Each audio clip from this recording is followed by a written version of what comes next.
Hey, what is going on, everybody? Welcome back to another Whiskey Wednesday night here in the Mash and Drum Whiskey Room. I am Jason C. Welcome back to the show. And oh, what a show we have tonight. We have a bunch of new bottles. Well, not a bunch of new bottles, but we have some significantly cool new bottles, I think. And then on top of that, we'll be talking a good amount of news here. And also on top of that, we'll be tasting through some of my ASCOT Award samples because I have to catch up on that. So I figured I might do it live with you guys.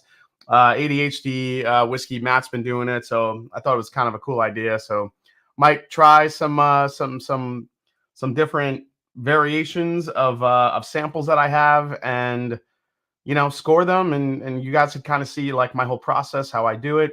I think it's always fun to kind of to see that. So let me talk to everybody in the let's see, in the chat here. What do we got?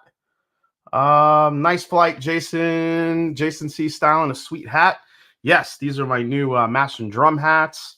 I actually left the link available in the top of the chat there. There's 4 different styles available if anyone's interested. I know everyone's been asking me for a long time when are the new hats coming. Well, they are here. About half of them are sold out already. So if you guys want to try to get yours before they're all gone, tonight you can click the link and grab yours. There's 4 styles available. There's this one, which is the khaki and the coffee. There's a black one, gray and black one with leather. There's one with a white stitch patch. There's also an olive green one with a stitch patch as well. So you guys can check those out if you want. And yeah, grab a hat if you can tonight. It'll be that's always cool. That's always cool. You can represent the Mash and Drum wherever you go with your buddies and your friends, and drink whiskey and be like, yeah, that's right, I got one of the hats. So let's see what else is going on tonight, man. Yeah, it's been a busy week. Tomorrow I leave here and I get out of here to go to Texas, where Mash and Journey Whiskey Club will be doing 2 selections. One of them will be doing tomorrow, which I'm excited about, over at Rebecca's Creek. So Rebecca Creek single barrel bourbon will be doing. Either it's going to be a Spanish oak or a double oaked. We don't really know what we're picking. We don't know what we're picking from quite yet. We don't know what the selections are going to be like. I do know we're getting one of those 2 finished to choose from. So we're really looking forward to that because some of that stuff has been incredible. We're talking like 15, 16-year-old whiskeys with that Spanish oak finish on it, or a double oaked. And then after that, we're going to be doing on Friday, we're going to be heading over to Still Austin, finally getting a chance to see Still Austin and trying some barrels from the warehouse there. And I cannot wait to go try some of those. So it's going to be a quick 2 days. I mean, literally flying out there and then flying back on Friday. So it's like flying in tomorrow morning, fly back Friday night, and do 2 barrels picks and see how many barrels we're able to get. And I think it's going to be pretty awesome for everyone. So, as always, let's say hi to Sue. Oh, what does that say? Oh, never mind. Let's say hi to some people in the chat there. We have Joey B. It's a Master Drum Whiskey Wednesday live stream. That is right. We already have 225 in the chat joining. Please hit that like button while you're hanging out, guys. It really helps the channel as I try to grow it towards 100,000 subscribers. So hopefully we get there here. I have a really, really cool video coming up. I think it should be ready to go Friday. Yeah, I'm not gonna spoil it, but it's pretty damn cool. So guys, be on the lookout for that. Slapshots Roadhouse is here. William Wiley, can't wait to be the Chattanooga Founders Party tomorrow. Oh, you're going, man? Well, yeah, I literally just got this bottle today. So we're gonna, supposedly this is the best one they think they've ever blended. So we'll test that theory tonight. Black Bourbon Family's in the house. Jason and Brandy, what is going on? Raise your drinks up casually. Love seeing you guys back in the mix. 96 Milli Man is here. We have Dunny. We have Truman. He says he's here for the shock drop. Russ L is here. What is going on, man? We have Mr. Mom 310. Cheers, everyone. This should be fun. Absolutely. James Lay is here. We got Donnie Lynn. We got Joey B, which I already said hi to. Michael Speakerman is here. What is going on, man? Warren Smith. We have Whiskey Knows. What's going on, Marty Party? Great channel to check out as well, guys. Jeff Perkins is here. We have Joe the Sample Guy. We have Eric Gunderson. What's going on, Gundy? Nice to see you, man. We have Josh Fritz is here. Sandeep Chima. How you doing? Bill Mills is here. We have Alec S. What's going on, Alec? Nice to see you as always. What else? We got Dr. Sped. Cheers, all cracking an Evernorth Night Stalker tonight. Oh, very cool. I got a single barrel pick coming my way from one of the but I don't think I think it's in Essence. I don't think it's in Night Stalker though. We have Mr. Stephen Walt here, one of the best beards in the business. Love it. Jared O'Connor's here. Daniel Sutherland, Dave Markowski, Eric Farrar, Stacy, 4-Leaf Whiskey. Happy birthday, Stacy. If I missed it, sorry. I'm not always on the Facebooks, but I do see, I do see messages. I did see it was your birthday, so happy birthday to you, Stacy. I hope it was a good one. Mr. Mushnick is here. Let's see. Jana Highsmith says, good evening, all. Is that Jana or Yana? I'm not sure. I don't know if the J has that ya noise to it, a little ya pronunciation. I'm just speculating. Ben Dramon's is here. What's going on, Ben Dram? Nice to see you, man. Adam Hinson out of Flow Rida. What is going on, man? Rare Breed, Nicholas, and a bunch more people coming in. I need to catch up here. Okay. Hey, yo, looking forward to what you think of the old Fitzgerald VVS. Yes, that's right. Good. Let's see. Cheers, everybody. Night Stalker's fire, says David Smith. Yeah, I heard good things about it. Shameless plug, 83 away from 500 subs. Help a brother out, y'all. So Big Vic is going for 500 subs. Hey, guys, check out Big Vic's Backyard Barbecue BS. I don't know why I added the word barbecue. I just figured barbecue should be in the backyard, dude. Add some barbecue, Big Vic. You might get more subs. I'm just messing with you, man. Yeah, you guys can go check out Big Vic's Backyard BS and give him a subscribe, as well as Stacy from 4-Leaf Whiskey. Absolute, just a wealth of knowledge on Irish whiskey as well. Jamie's here. What's up, Jason? Okay, so, I did. Okay, so it's Jana Highsmith. Got it. Sorry, I tried to fancy it up, calling you Yana. So, all right, we're gonna dive right in, guys, because we have a good amount of whiskey to get to tonight. We have to, talk about a lot of releases. We definitely want to get into this Old Fitz. Don't worry, I'm not going to drink any of the Brook Lottie stuff before the Old Fitz. I don't want to screw up my palate here, but we will get into a couple of those. This is my sample of the Old Fitz that had a great friend of mine send over. So if you're watching, buddy, thank you so much. I appreciate it. They got it the day of the drop, and then was kind enough to send me a sample over my way, and it literally just arrived today. So perfect timing for the live stream tonight. So great people in the whiskey community, dude. That thing was crazy. The Old Fitz drop. I don't know if anybody saw pictures of it on Facebook. There was at least, man, what was it like? I think somebody told me there was at least 500 people there. It was crazy. It was a lot of people that were hanging out. And then, of course, after the drop, you knew that the bottles were released because immediately you saw just a shit ton of them on the secondary market. All the flippers were out in droves, flipping the bottles for over $1,000 at first. They've come down to about $800, $850. I've tried not to watch any reviews on it, tried not to read anything on it. So we will get my kind of honest answer here as we go through it. But some interesting tidbits that I did find out about the bottle, which I think was really, really cool. So which laser code is the best? Elijah Craig A124. I don't know. Obviously A124, it wasn't good enough for people to care about the laser codes like the C did. Yeah, flipping flippers. There was over 400 before 6 a.m. Damn, about 500, says Jamie. They did it. They were there. Yeah, so depending on how much I like this sample tonight, I may or may not hunt down a bottle. So that's what I've been doing. That's where I am in my whiskey journey these days. I'm not buying every single bottle that comes across the whiskey sphere. I am a big try before I buy guy. But if I buy it, I really like it because that's the only way I'm gonna, really truly, appreciate the bottle. So I'm really excited to get into this tonight. But first and foremost, we're gonna try this little gem, something on the other end of the spectrum that's actually really cheap, but is also Heaven Hill sourced. And this is the Ezra Brooks 99 proof special cask finish series. And we are looking at a port finish right here with a low price of $35. Gotta love the $35 price point. Check it out. Love the bottle. Nice color here. I believe this was finished for about 6 months in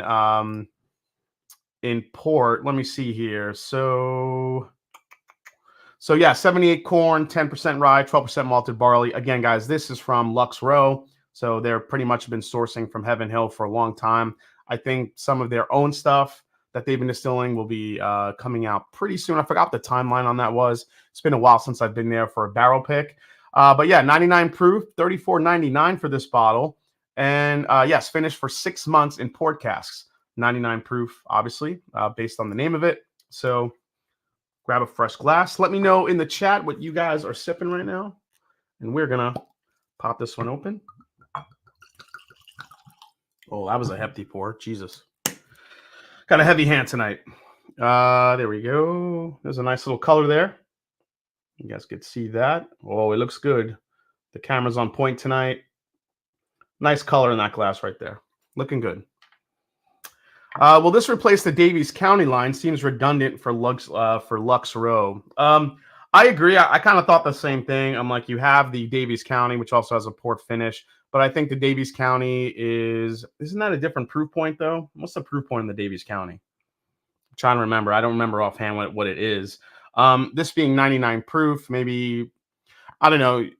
When you look across different whiskey brands, you have certain brands that like to play or stay in certain proof points.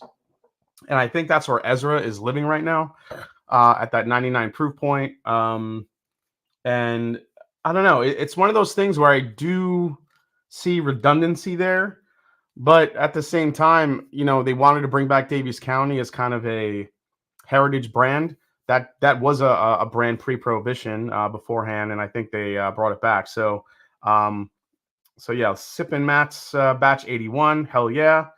At $35 a bottle, a heavy pour won't hurt much. I was pretty impressed with the Rebel small batch reserve having barrel foundation tonight. I've been enjoying the Backbone Bourbon Flux Capacitor this week. Such a good bottle. Oh yeah, T. Jarrett, hell yeah. Let's see. Might be good to put up that against the old Chattanooga port finish at 95 proof. Yeah, that might be a good one. That one would be hard to beat though. Ben Holiday Rickhouse proof. Okay, was sipping on Hard Truth Weeded 100 proof. Sipping Black Saddle 12-year. Man, that Black Saddle is making its way around. It's become quite a little popular bottle. I think I have it somewhere.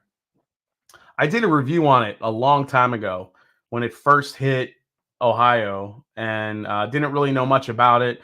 Somebody was like, it's like poor man's Weller 12. I was like, really? Okay. So I think I tested that theory in the video, and from what I remember, you know, it was pretty good for what it was, especially for the price. So all right, let's get into this one here.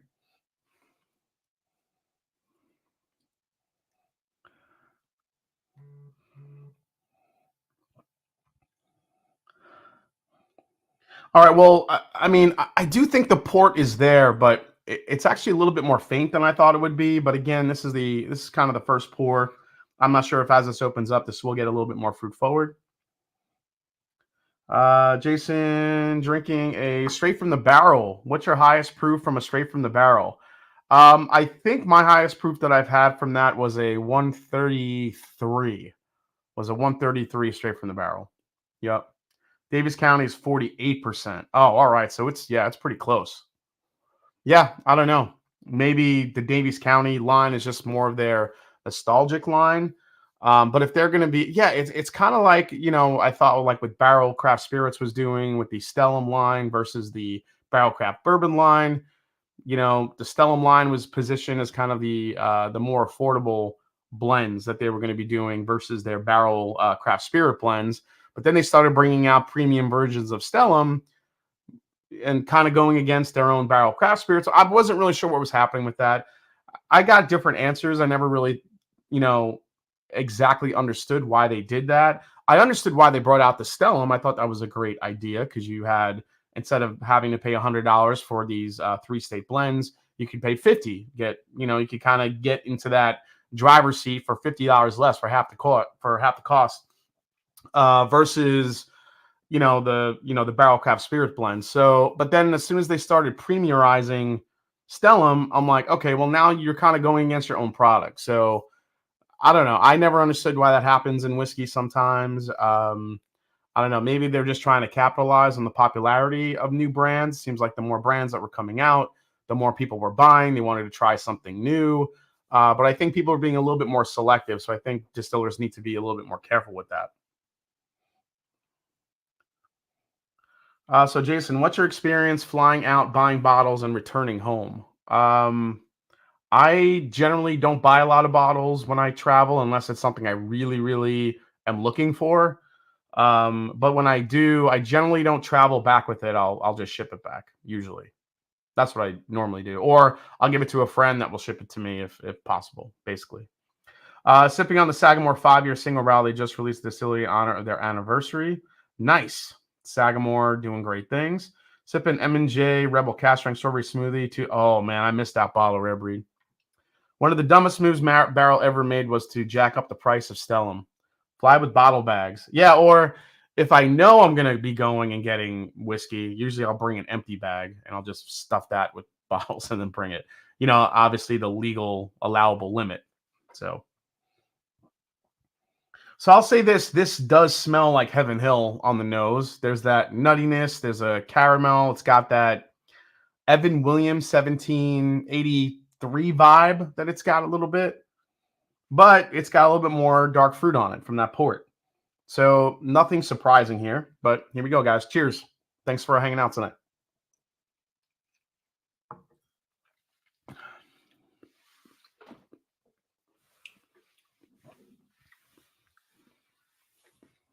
It's actually pretty nice. How can I convey this in food terminology? You guys know I like to do that. Probably like vanilla ice cream, maybe a little bit of like a raspberry, kind of a light raspberry syrup on top, and then some like chopped like peanuts on top. That might be like the best way to describe it. But the one thing that, well, that was my first pour. Let me try another pour here.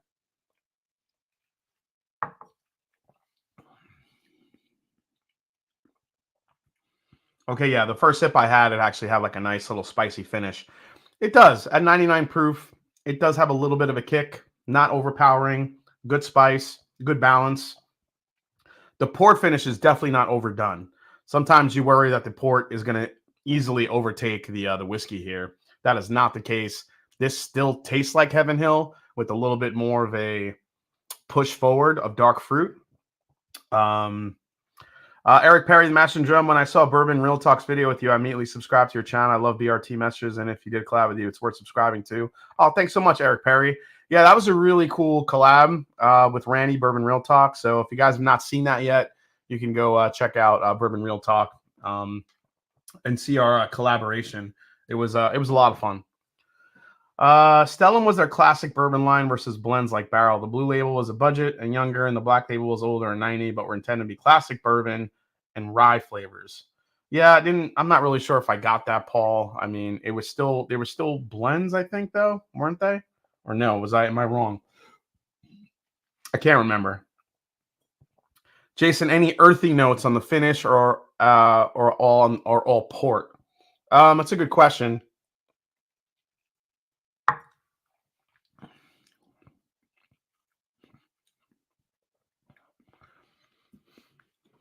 So there's none of that like port sulfur note that you get sometimes. Thank goodness, because that kills a port finish for me, or even a sherry finish. You kind of get like that sulfur type note, which can get really just kind of taste a little bit rotten. That is not the case here.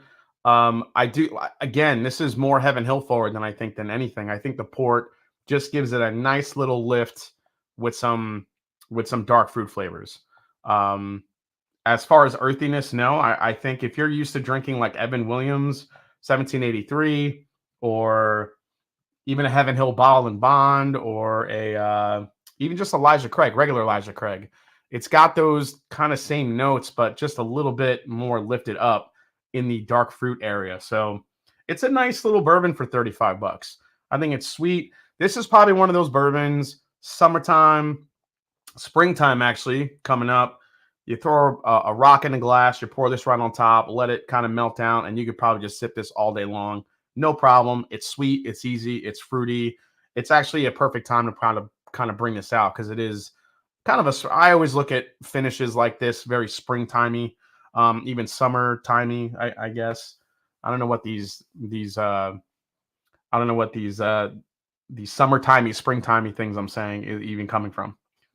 I'm gonna have to like, you know, trademark that. Yeah, springtimey. Have you ever come across a Kings County distillery, Brooklyn-based, extremely good, unique profile? Absolutely, Dylan. And with that said, Mash and Journey Whiskey Club is about to collaborate and do a Kings County single barrel pick for the group. So we cannot wait to try what they have going on. What are your thoughts on Middle West Spirits Ported Pumpernickel Rye? I like it better than Midwinter's Night Strand. Buffalo Bourbon enthusiast, I could not agree with you more. I am all about that.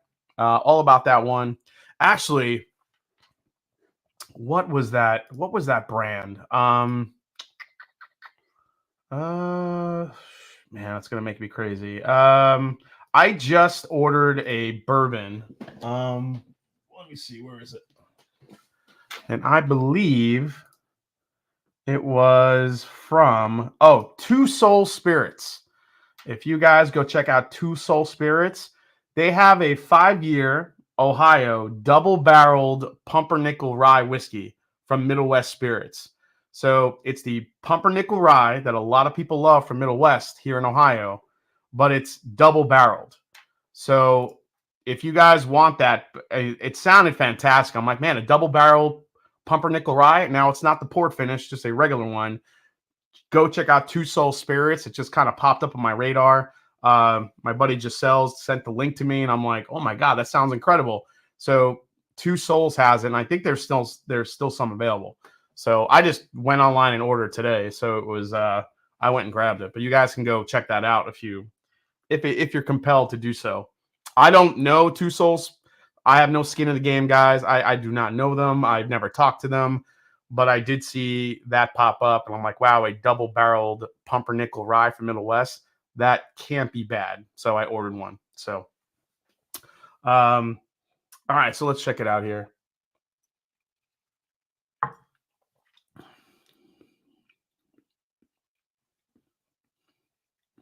Yeah, it's kind of like peanut butter and jelly a little bit on the palate. It's not bad. It's peanut forward. It's jelly. It's I tell you what, I like it better than Angel's Envy port finish. I think if you like Angel's Envy, then I think this is way better. From what I remember, I think I enjoy this over the Davies County. What else? I don't know, I'm trying to think of some other. I probably like this over the Isaac Bowman port finish, if I'm thinking of that correctly. So yeah, I think there are some good. I think there are some good attributes to this whiskey for sure. I've heard of Two Souls before. Okay, I'm like, Jason, did you camp out at Heaven Hill for the VVS? I almost went down, but when someone said they were 100 plus 7 a.m. the day before, I chickened out. No, Eric, somebody that did camp out sent me a sample, so I didn't have to camp out. But like I said before, I told everybody this sample will let me know if I'm going to hunt or seek out a bottle of this based on this sample tonight. So, but we'll get into that. All right, yeah, peanut butter and jelly. Yep, go for it. There you go. All right, next bottle up we're going to try here is this Chattanooga Whiskey Founders Edition, which, if you remember, the first edition of this a couple years ago made it to my top 10 bourbons of the year. So the last one I had, which I think was last year, wasn't a huge fan. Didn't like it as much as the first one. But this one, so they sent me this bottle. And here are the stats, guys. So they sent me this whole sheet of what is in the bottle. So there you go. So this is the Chattanooga Founders Blend, 12th anniversary. This is the 12th year of Chattanooga. So this is a marriage of whiskeys to commemorate our 12th anniversary. This Solera style expression is blended from 3 one-of-a-kind charred oak Solera barrels distilled in Chattanooga, Tennessee, and in Lawrenceburg, Indiana. So the story goes, while Chattanooga was trying to get their distillery up and running and trying to get, because remember, you weren't allowed to distill spirits in Chattanooga up until Chattanooga made it happen, 12 years ago, which was pretty astounding at the time because they had built the distillery, they had gotten investors, but they weren't allowed to make whiskey yet. But they really believed that they were going to push it through in order to make whiskey. But before they could do that, they wanted to get some people in the door, talk about it, some whiskey. But that whiskey was sourced from Indiana. It was sourced from MGP. So basically, this is kind of a callback to when they did distill and when they did source from MGP, I should say.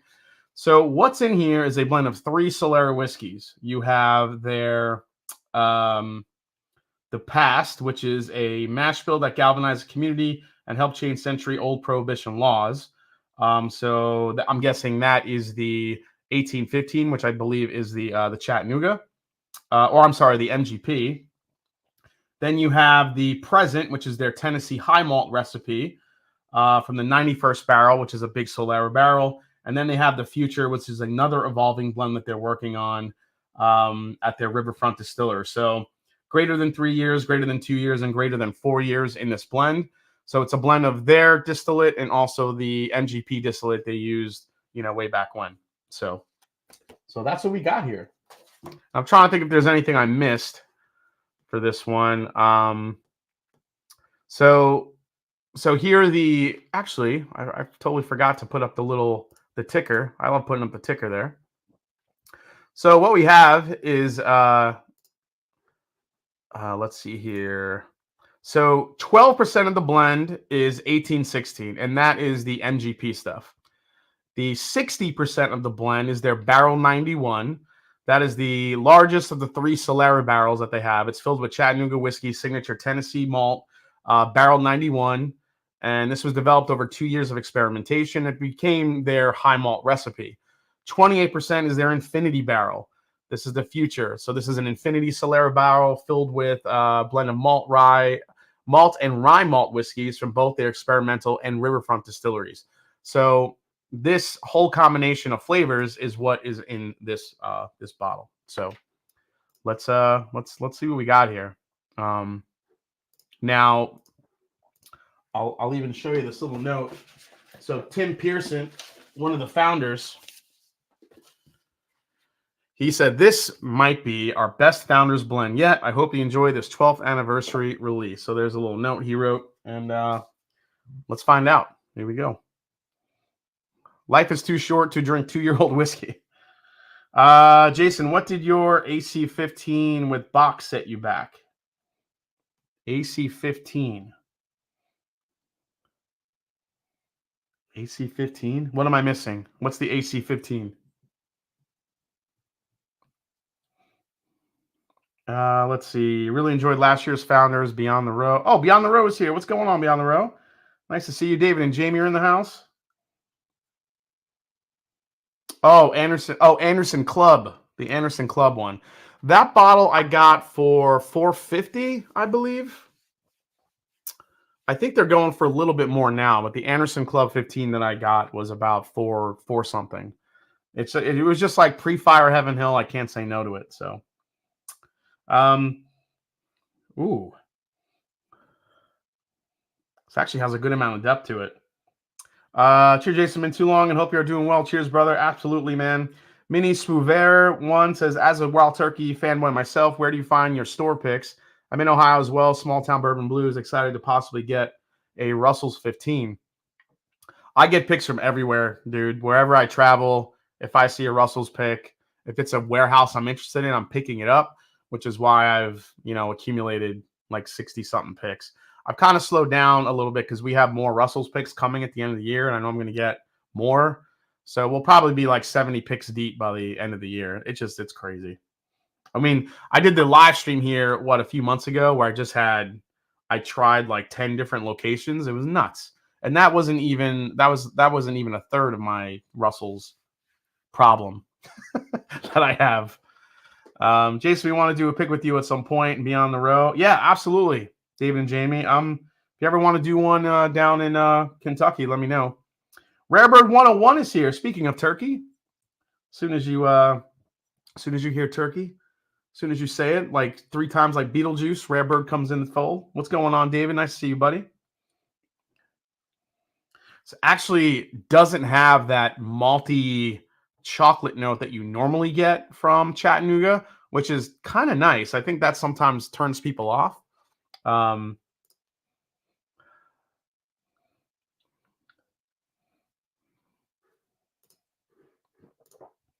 getting raisins, a lot of dark fruit, and chocolate, but not that malty chocolate. This is more of a like a pure chocolate that I'm getting on it. Peerless. Oh, I'm glad the group is starting to get their Peerless notifications. I know it took a while, guys, but you know that was over 300 bottles they had to start shipping out, so it takes some time. It's like every time we release a pick, it's like, have you guys gotten a shipping label yet? No. Did you get a shipping label yet? No. Anybody get an update? No, not yet. So yeah, man. There's like gingerbread cookie on here. This is nice. So far, the nose is fantastic. It's deep, it's rich, it's dark, especially when it's something a little bit on the younger side. Hey, Jason, would you buy a Wild Turkey 12 for 160? The one with the purple box? Hell yeah, I would buy it for 160. I bought like 5 of those things. If you get them for under $200, then yeah, it's a win. All right, cheers. Let's try this.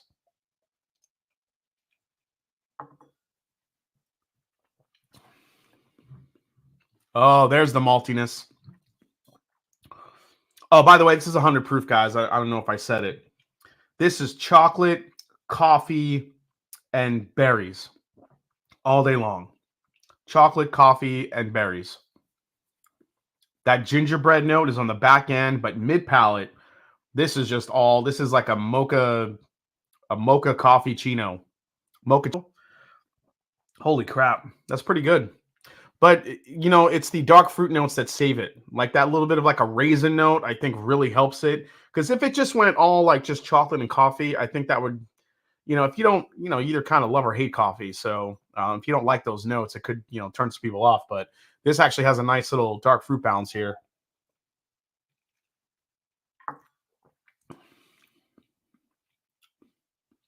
Yeah, that's exactly what it is.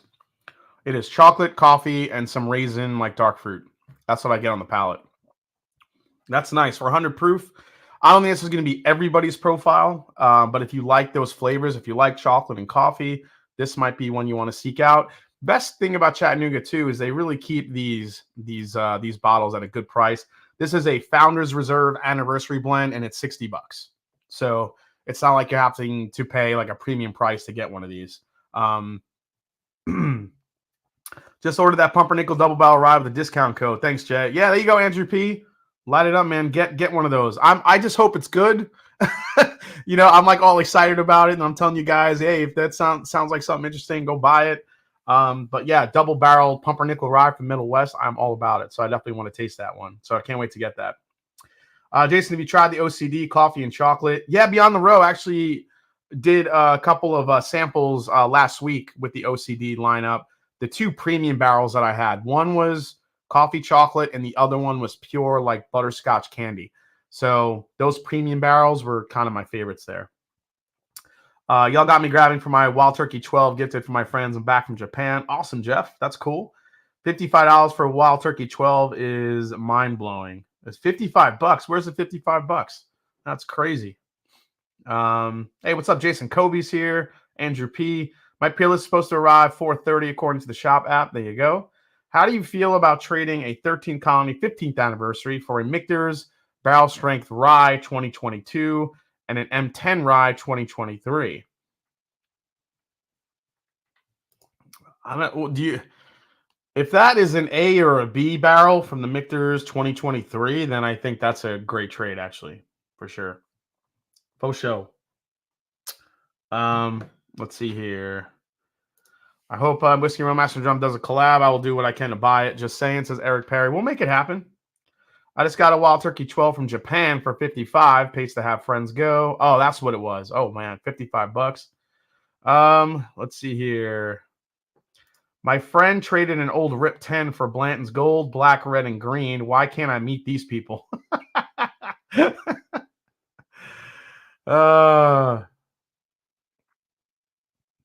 Just got a jar of moonshine. I want that H barrel on the M10R.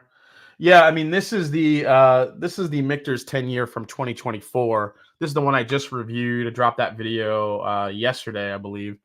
And it's good. I don't think it's as good as last year's, at least the single barrel I have, but it's still a very rich oak sweet bourbon. A lot of toasted marshmallow I got on this particular barrel. Again, this was a B barrel, just a ton of toasted marshmallow char, all like on the outside. And again, I said in the video, this might be the most Brown Foreman-y type of profile I've had from Michter's, because I did get a little bit of banana in that, and I also got a little bit of that acetone note that I pick up with high-aged Brown Foreman. Again, we don't know if that's exactly aged from, or if it's exactly sourced from Brown Foreman. You know, they're very tight-lipped on it. I mean, Dan McKee was on from Michter's. He wasn't really willing to say, and, you know, he wouldn't even tell us what the age was. You know, we're like, I'm guessing it's like 14, 15. He's like, it's close. So we'll see. They're single barrel, so I think folks put too much weight in the letter and the month. Yeah, exactly, Rare Bird. You know, that's why I say, if you have the budget for it, if you love Michter's and you have you like to splurge on bottles, the Michter's is one of those, usually a pretty good sure thing. But you also have to be okay with a lower proof. If you're a proof monster, you like the higher proof stuff, that's not going to really do it for you. But if you like living in that 100 proof or below, you don't care paying a little bit too much money for a premiumly kind of marketed and aged bourbon, then, you know, that could be right in your wheelhouse. But for everyone else that loves high proof, that is kind of on a budget, those are definitely going to be try before you buys. And that's with the luck that you hit on a barrel that you really love, because then you got to try to seek out that specific single barrel, which could be a pain in the ass, almost as bad as hunting out laser codes. So M10 just had a poor Sunday, was solid, but a little on the sweet side. Yeah, Michael Dow, it is sweet. It is very sweet. And again, it's that low barrel entry proof. It's that super sugary sweet marshmallow. It's very much on the sweet side. And I thought last year's the oak kind of balanced out that sweet a little better than the 2024 did. At least my single barrel. So yeah, single barrels they're just too different. How can Michter's Brown Foreman barrels be better than Old Forester barrels? Michter's does different stuff with their barrels. Now, one thing that Dan McKee did mention is like their proprietary barrel process that they use.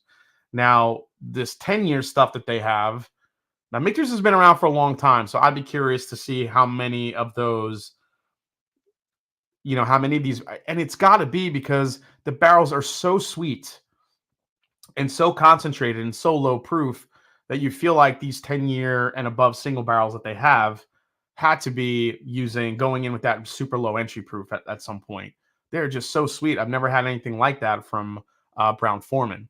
It's all maturation. It's their barrel entry proof. It's what they do to their barrels. They season them a lot longer. They season their barrels a lot longer than most people do. So it's just these little things that Michter's does, I think, to get the most out of what they can, which is why we, the consumer, end up paying a premium price. It's all these little things that they do that make the whiskey more expensive. By the way, when you go in on a lower entry proof, it's a lot more expensive. At 125, which is the industry maximum, you got to go in at 125. You could go in lower, but you can't go higher than 125. If you're going in at 125, it's a lot more barrels you have to worry about. But once you proof all that whiskey down to 104, you have a lot more volume of liquid. You need way more barrels to fill, and it's a lot more expensive, which translates to the price of the bourbon. I think a lot of people forget that when it comes to Michter's and even some other brands as well. So,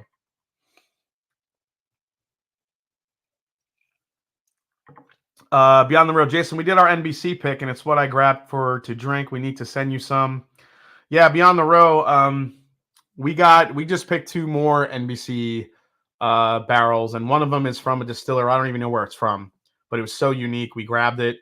And then one other one, I do know where it's from, and it's friggin' incredible. It's like liquid maple syrup. So they got the NBC, they got those barrels, man. They're just hitting home runs with them. Michter's barrel strength rye is so much better than Old Forester barrel strength rye. It's honestly hilarious. Yeah, I would agree. I like Michter's barrel strength rye over Old Forester's. Yeah, Beyond the Row. Send me yours. I'll send you mine. Shoot, I'll send you the link when it's ready to go. Maybe like a few weeks here, once they're ready and they're bottled. So it's like someone who buys my homemade salsa, reheats it, and even better when they use their microwave. Crazy. Says Jerry Hernandez. That's an interesting tidbit. Let's see. All right, so one more sip of this Chattanooga here.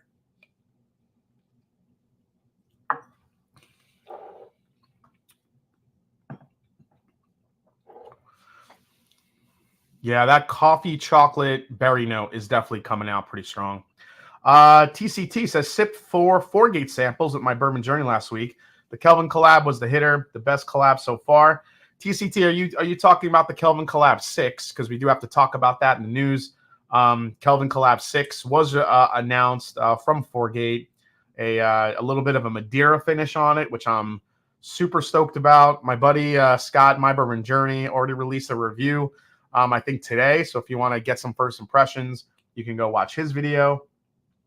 What's up, Smoking Firewaters here? So I'm going to keep sipping this because we're going to transition here to the old Fitz in just a little bit. But I do want to go through some of those news stories that we were talking about here. And I do want to, before I forget, I actually do want to pull up the Kelvin 6. There we go. Let's see here. Is that? Oh yeah, there it is. They announced the Kelvin 6. Okay, there it is. So we'll get into this bottle too here. As we let me grab this photo here. This is from 4 Gate. I should have pulled this in before, but I totally forgot about this bottle. So I'll pull this into the mix here for everybody, and we'll talk about this a little bit. Man, my favorite 4 Gate Kelvin collab, I still think, is either 2 or 3. I think when I did the blind tasting, that was my favorite. So I'm really actually excited to try this one here. So we'll see how it goes. But let's get into some news stories. First and foremost, we have this little bottle here. That's right. It says Whistle Pig 25. And I don't know if you can read the name of the bottle right there above the 25, but it's something, pretty interesting. Whistle Pig Whiskey announced that it's bringing the Big Pig energy this spring with the release of the Badonkadunk. That's right. This is a single malt whiskey with an age statement nearly as wild as its name, 25 years old. Named not for the ghosts of 19th century distilling, nor for the unphonetic hill, glen, or loch, nor for someone walking said hill or glen. The Badonkadonk is an advance on the next front in Whistle Pig's whiskey revolution. Whistle Pig wrote in a news release. The Badonkadonk is finished in both Whistle Pig rye whiskey barrels and an ex-red wine barrel that previously contained Silver Oak Alexander Valley Cabernet Sauvignon. Silver Oak is a very highly sought-after red wine. I only know that because my freaking mother loves to drink that stuff. So she always talks about, oh my God, I love Silver Oak. It's so good.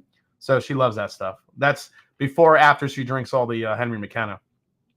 So Whistle Pig topped famed comedian and actor John Cleese, known best for his work in Monty Python and his role as the star character Basil Fawlty in the celebrated British sitcom Fawlty Towers. So this 25-year Badonkadonk is, let's see here. You could buy it online.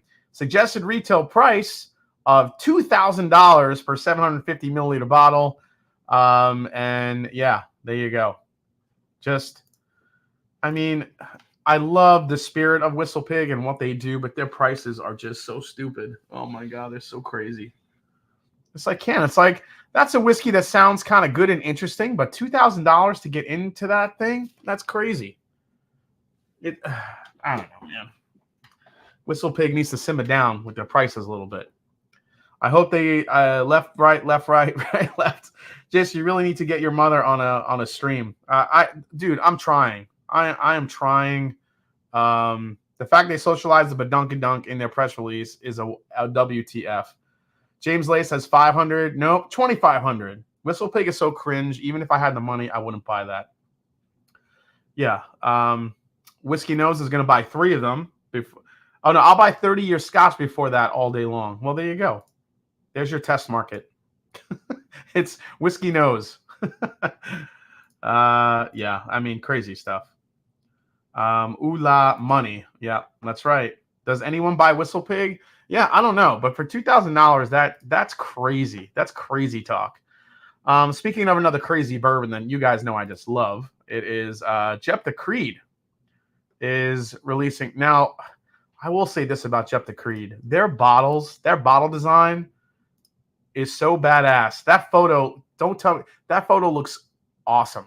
So, on Tuesday, Jep the Creed announced a 6-year-old wheated bourbon made from a mash bill of heirloom varietal called Bloody Butcher Corn. The corn takes its name from its striking crimson kernels, which Jep the Creed has made its hallmark. We like to say that we've gone about creating our bourbon the most difficult way possible, says Jep the Creed Master Distiller and CEO Joyce Nethery. We are beyond thrilled the day has come to release our 6-year-old bourbon. This milestone makes us even more excited to see the beautiful flavor our Bloody Butcher Corn will continue to lend our aging bourbon for years to come. Let's see here. So let's go over the tasting notes. I'm going to read the Jep the Creed 6-year wheated bourbon tasting notes via Kermit the Frog, everybody's favorite segment. These aren't very long, but here we go. Let me turn off that photo there. So let me read these here. I know you guys love when I read tasting notes as Kermit, but here we go. Let's see how this goes. So Jep the Creed 6-year wheated bourbon tasting notes. Nose, toasted almonds, brown butter, and a croissant. Right, Piggy? That's right. Flavor, honey glazed cinnamon bread with tobacco.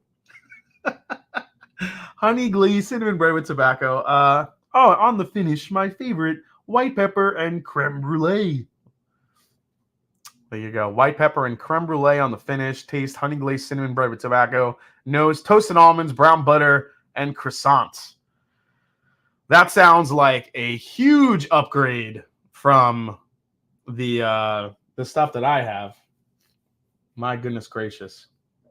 I don't know. Just like every time I'm like, Jep the Creed, maybe this is the one that kind of turns the corner here. I don't know. We'll see. I'm willing to try that one. I don't like to keep saying I do not like their stuff.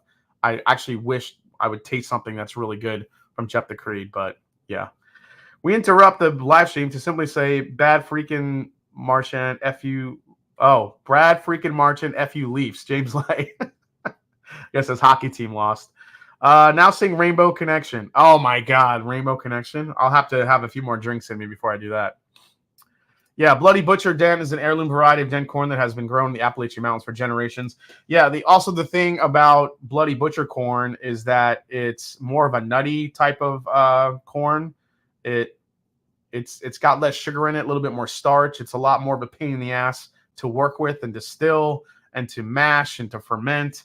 So the fact that they do that stuff, the fact that they're making all that stuff with Bloody Butcher, it's admirable, but it's got to taste good. I bought a Jep the Creed bottle.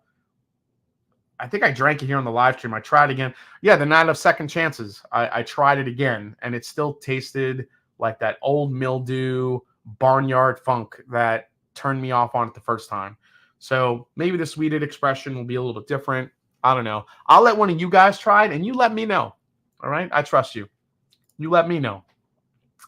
Let's go to the next one, and this is all about Old Petero. And this is a pretty cool release. It looks like Old Petero is going to be releasing this 16-year-old whiskey. It looks like it's a 16-year-old rye whiskey. Celebrating San Francisco's resilient spirit after the catastrophic earthquake of 1906. So they announced the release of a bottle and bond rye with a 16-year age statement commemorating that 1906 earthquake. This whiskey hosts a percentage of 50% ABV, so it's 100 proof. Only 432 bottles were produced. This is a suggested retail price of $200. It was distilled at Hodling and Company Distillery in San Francisco. So this was distilled at the actual distillery. So, 100% malted rye. We love the flavor and the aroma of the new spirit. Master Distiller Bruce Joseph said it was complex and bursting with bold flavors. Old Petero, Hodling's Bottle and Bond Rye Whiskey presents those flavors in a mature, complex, and well integrated way. So this is not sourced. This is all from them. 100 proof, $200. Now that is a 16-year-old rye whiskey for $200 from a small distiller. On the other hand, again, guys, you have, everyone likes to bring up Whistle Pig and their prices. Their 15-year-old rye whiskey is what? $400, $500? I mean, there's no reason why it should be that much money. I'm sorry. If Old Petero could put out a 16-year of their own stuff at $200, there's no reason you should be selling stuff for 15 years or around the same age at $500 or $600. It's not a good look. Sorry. I don't care how much your marketing is. Let's go to the next bottle. And all you Pete heads, get excited. Ardbeg is dropping another new release, and this one looks to be one of the more eclectic experiments that they've used to date. This is a circus-themed Scotch whiskey. I haven't read anything about this yet, so we'll see here. Ardbeg announced on Tuesday the release of Ardbeg Spectacular, a circus-themed Scotch whiskey released with Ardbeg Day just around the corner.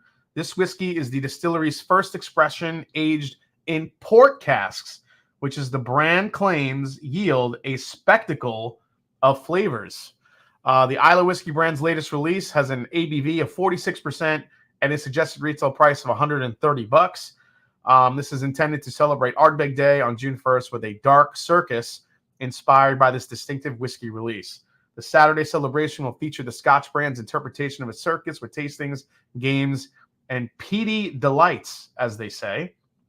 Again, one issue I have with these releases each and every time from Ardbeg is we do not get an age statement. We get a high price. We get some really cool artwork, get a great theme. And as much as I love the looks of this bottle, I mean, can you give us some sort of an age on this stuff at all, ever?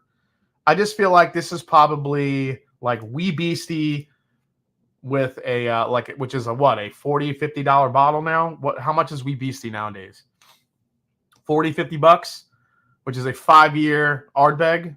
Yeah, I feel like this is like a Wee Beastie with just a port finish on it. And because it has a port finish and all the fancy boxes, they're going to charge us, $130 for it. And maybe even more than that in some places. I love Ardbeg. I've always been a fan of their stuff, but their limited releases have gone straight downhill for me. I'd rather just still drink Korvyekin or Ugadal, to be honest. None of these special releases I feel have been worth the money. Yeah, I don't know. Yeah, my local store has finished Whistle Pig Rye. ADHD Whiskey's here. What's going on, man?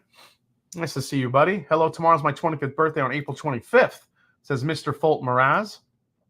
Speaking of birthdays tomorrow on April 25th, it's also, speaking of my mom, it's my mother's birthday tomorrow. That's right. Mary C. is going to be turning, I don't know her age. She always lies about her age. I honestly do not know my mom's age at this point. She always likes to say she's like, I'm 59. I'm 45. I'm like, Mom, I'm 45. You can't be the same age as me. You're gonna have to go up a tick. So yeah. Cheers to all the April 25th birthdays. Cheers, Mom, if you're watching. Happy early birthday. I know you hate celebrating your birthday, but happy birthday, Mom. Let's see. Yeah, ADHD Whiskey just had his second surgery on his beautiful teeth, so hope you're doing well, man.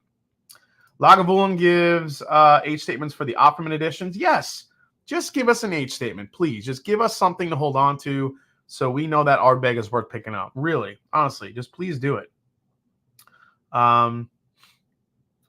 Let's see. Happy early birthday, Mary C. That's right. Eric Perry, thanks for the sub and kind word. We try. We're having fun. Buffalo Bourbon Enthusiast. If I have not checked out your channel yet, I will. I promise. I'll leave you guys a comment once I check it out. Ardbeg has to somehow pay for their armored beast vehicle that drives around for promotional gigs. Yeah, that thing came to Columbus not too long ago. Yeah. Happy birthday to your mother. My birthday is Friday, April 26th. Oh, cool. Just retired and celebrated my 65th birthday, says Bob Glass. Man, a lot of April birthdays going around. And happy retirement, Bob. Absolutely. All right, let's get into another story here. And this is about Angel's Envy. And this is interesting. So I read this, and this is about flipping perceptions about bourbon culture with a video campaign. So this isn't about a new release. So this is what Angel's Envy is doing. On Thursday, Angel's Envy announced the release of a new video campaign called Worth the Envy, which aims to flip the script about the average bourbon consumer. The 30 and 15-second spots will air on NBC Sports, the Golf Channel, Hulu, and Peacock. So when we think of bourbon, it's typically driven by moody and isolating environments, limited cocktail offerings, and enjoyed primarily by aficionados. Bruno Lulio, the executive creative director at the Sidley Creative Agency, said in a statement. By embracing Angel's Envy's rule-bending ethos, marketing execs love using the word ethos. It makes me freaking choke every time I hear that shit. We were inspired to create a campaign that's as exciting, inclusive, and progressive as Angel's Envy itself, and captured an opportunity to flip perceptions of envy and bourbon and reimagine it as a motivation to raise the bar. The campaign follows a bottle of Angel's Envy finish in port wine barrels to a pool party. You know what? I have seen this commercial. A loft and a beach party as a variety of individuals from different backgrounds partake in enjoying the spirit. The brand claims it intends to position envy as a positive and encourage people to create enviable moments. So there you go. I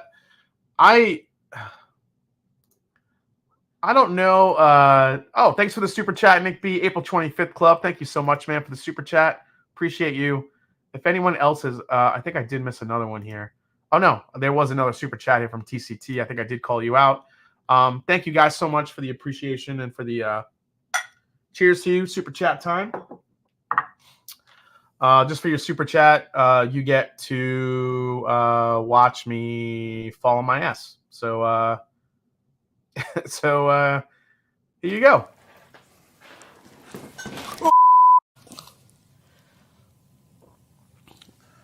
I fell.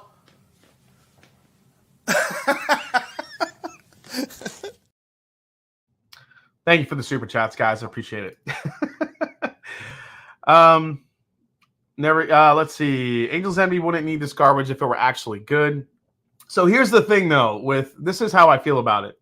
Again, the word ethos is terrible. Stop fucking using it. Marketing executives, stop using the word ethos. Nobody knows what it means. Nobody cares. Just stop. This is our ethos. Like, stop using ethos. All right, just like I'm over it.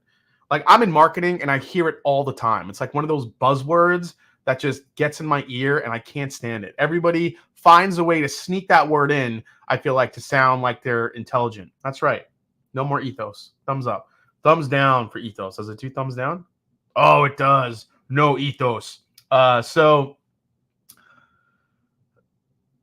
I think that if people knew getting into bourbon were on the outside looking in, I think they could feel like, bourbon and whiskey can kind of be a little intimidating. It's a little bit snobbish. Only aficionados maybe, really enjoy it. And, we kind of collect in these dark places and speakeasies and, talk about, whiskey on a certain level. And I could see that from a certain standpoint, especially if you're new to the hobby. But with that said, the amount of whiskey drinkers that have come into the fold in the last several years and the people that I've met, I think is so different from that I feel like Angel's Envy might be a little bit far behind with that entire mindset, because I've met some of the greatest people, different cultures, different creeds, different religions, different backgrounds, from all over corners of the world.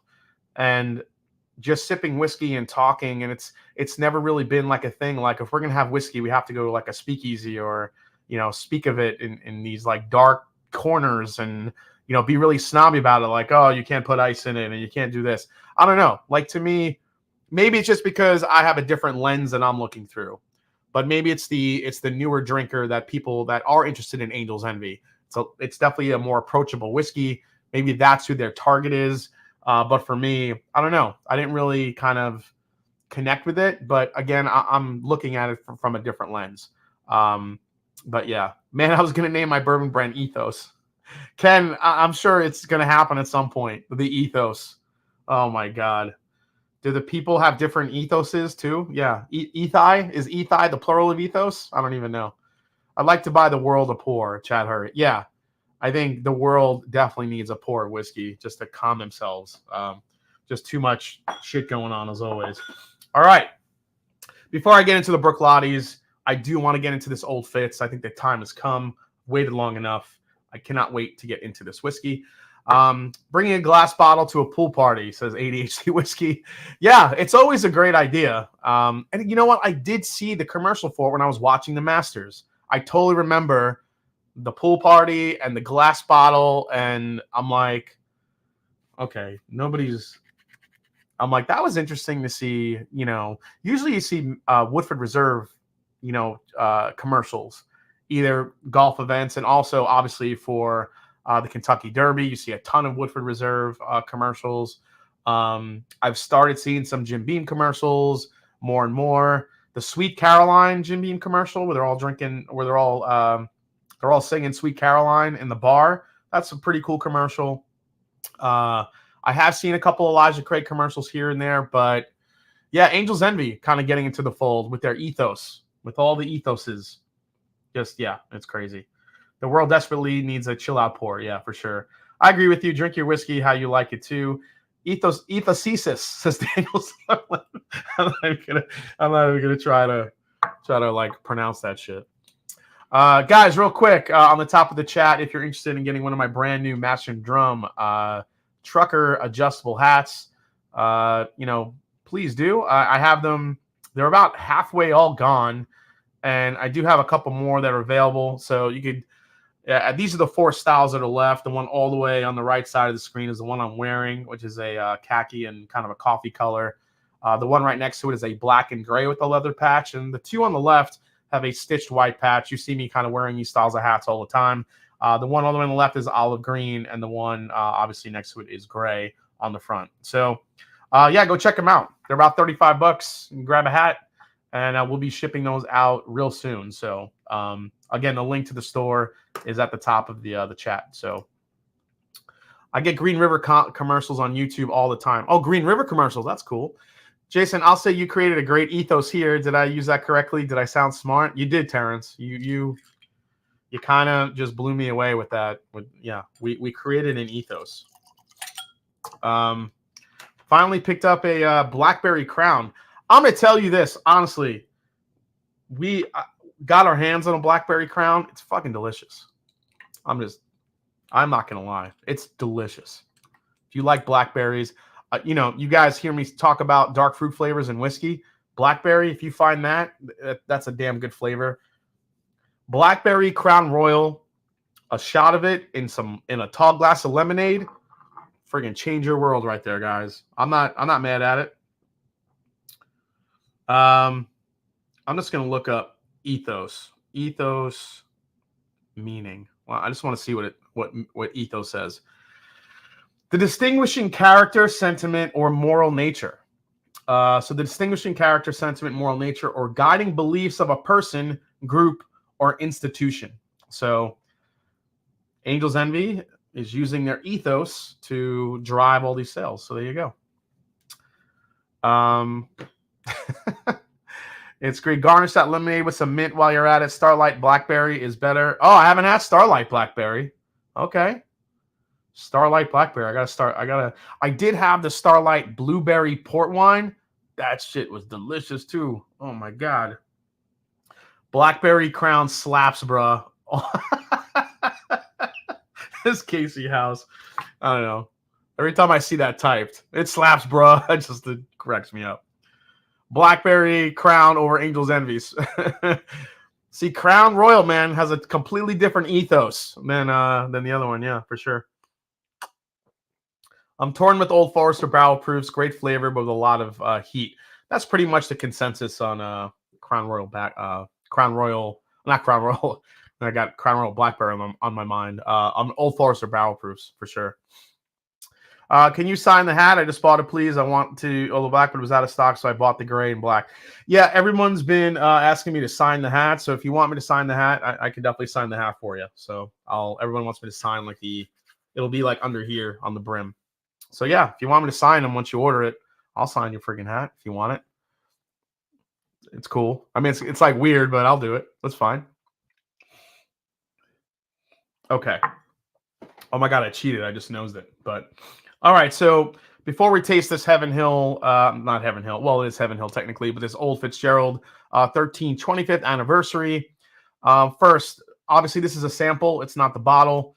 I will show you guys the bottle here, which is, where is the bottle? Did I not upload that picture? I thought I did. Oh, it's a different type of file. Let me just switch this up here. Well, you guys know what the bottle looks like. It's an old Fitz bottle. It looks like, where is my old Fitz bottle? I only got one left back there. You guys know the decanter. It's a decanter style bottle. You guys know the deal. But here's the story around it, which is really cool. So this whiskey is comprised of 13-year-old barrels.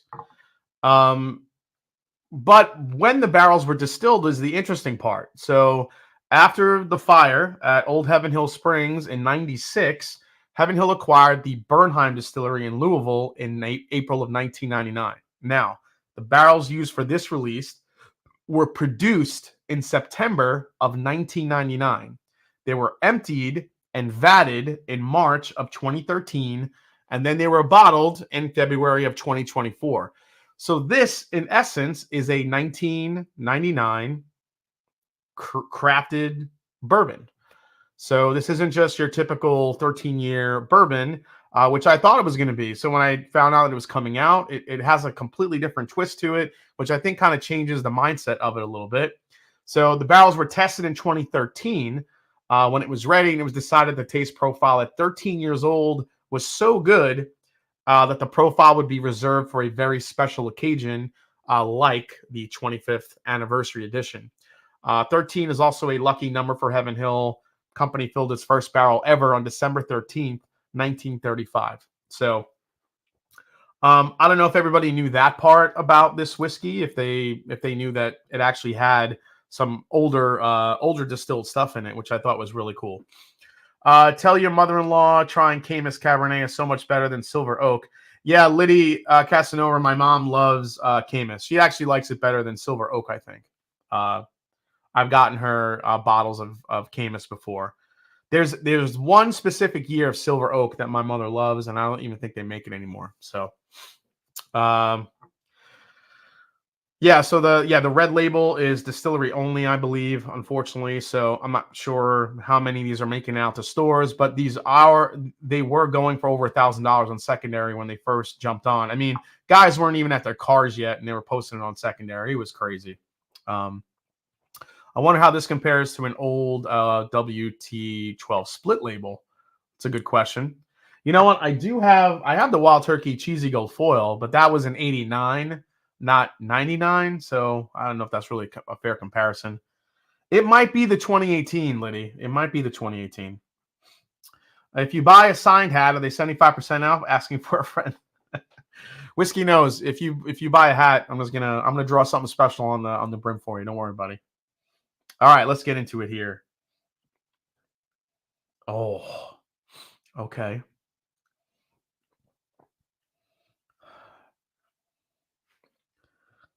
Yeah, this has a vintage bourbon type nose, if that makes sense. It's got like that, it's got like a wood varnish aspect to it.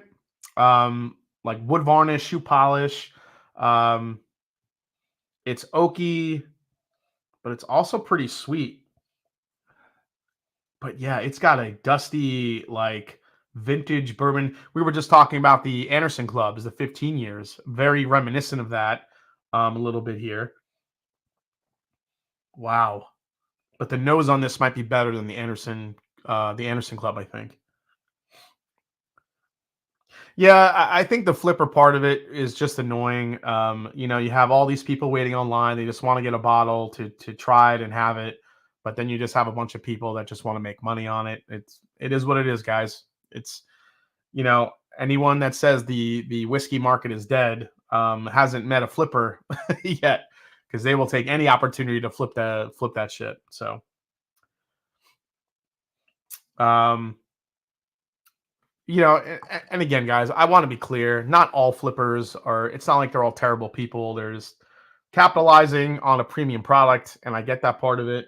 But when there's that many in line, and you see, so, and it happens with Old Forester birthday bourbon every year too. The people that pick it up or win the lottery, it doesn't matter when they switch to a lottery format, because when they win it, it's immediately on secondary, and they all go on secondary like the same day. It's like everybody goes down to pick up their bottle, and it's on secondary immediately. That's when I think it starts getting a little discouraging for folks, because you just see so many bottles out there that are just being flipped for a huge profit. Um, it's like, that could have been a bottle that someone wanted to enjoy. Now it does become a bottle that someone enjoys, but they have to pay a huge markup for it. And but it happens in every aspect of premium products, commodities, whatever you want to call it. Um, let's see here. Flippers get the gas face, like concert tickets for sure. That definitely happens. Um, yeah, I'm trying to, let's see here. Sorry guys, I'm just catching up with the worst flippers, whiskey or shoes. Um, it's a good question. Right now, sneakers, the sneaker resale market isn't really as lucrative as it used to be. Sneakers are available. You can go into a Nike outlet. I was just at a Nike outlet with my girlfriend over the weekend, and I walked in, and there were so many shoes just sitting there. A lot of special releases were just sitting there. It was crazy. So I don't think sneakers are, you know, especially Jordan 1s. Nobody is buying Jordan. Every Jordan 1 that comes out is sitting unless it's some special collaboration.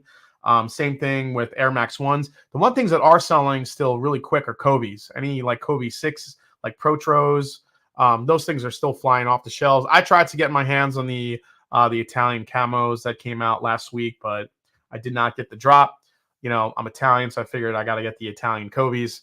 But didn't get those, and those are reselling for about $400 now. So it just really depends on the sneaker. But the regular Jordans that used to flip all the time are not flipping for that much money anymore.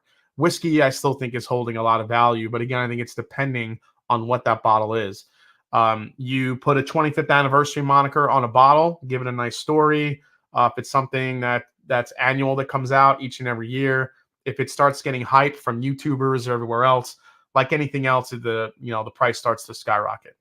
I'm sporting tonight my favorite Jordan silhouette, which is the Jordan 3, and these are the mochas. These are the Jordan 3 mochas. Probably one of the more underrated Jordan 3 silhouettes that's out there. Everyone talks about the cements and all those, but these mochas, it's like the front and the back of this like dark brown coffee type of color on it. I love these so much. They're clean. They look great with like anything you wear. And I found these not when I was in Chicago, and I grabbed them as soon as I saw them. So they're really cool. When is the Mash and Drum sneaker pick? I don't know. That's coming up soon though. That's coming up soon. All right, back to this Old Fitz, guys. I want to kind of taste this because I love the nose. I could kind of live in the nose here, which is really, really nice. Again, 100 proof is normal. But yeah, this has a very toffee, butterscotch, old school type of note to it, which makes sense. Hearing the story being distilled in 99. All right, let's give it a try. Here we go, guys. Cheers.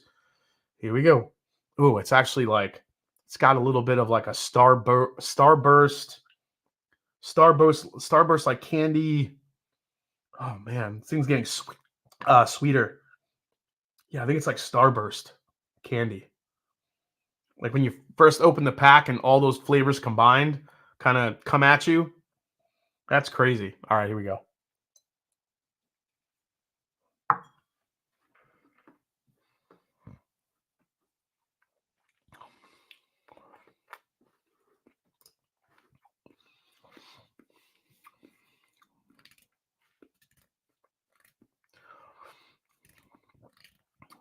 That sucks because I want that bottle really bad now.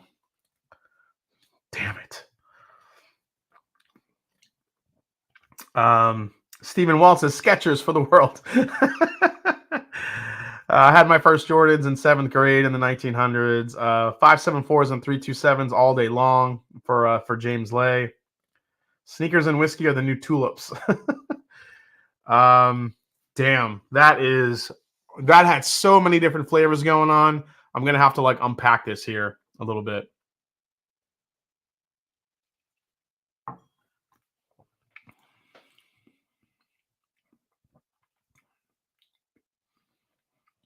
Gosh. This is everything I love in a bourbon. It's butterscotchy, it's toffee, it has a little spice to it. For 100 proof, this is very viscous. It has a very velvety type of mouthfeel to it, which is something I have not said about every Old Fitz. A lot of the Old Fitzes that I've had have been very thin. They don't have a finish on it. This thing is on another level. That is delicious. And I'm pissed because now I have to seek one of these out, and there's no way I'm going to find one for retail. So did Frey Ranch 2180 happen, JG? No, we went with the other one, JG. It was the other one. I got outvoted. So if you don't like the barrel we picked, then you guys can blame the other. You could blame the other voters. They've come down to about 800 is the most I've seen for the Old Fitz 25th anniversary. All right, let me give you some tasting notes here.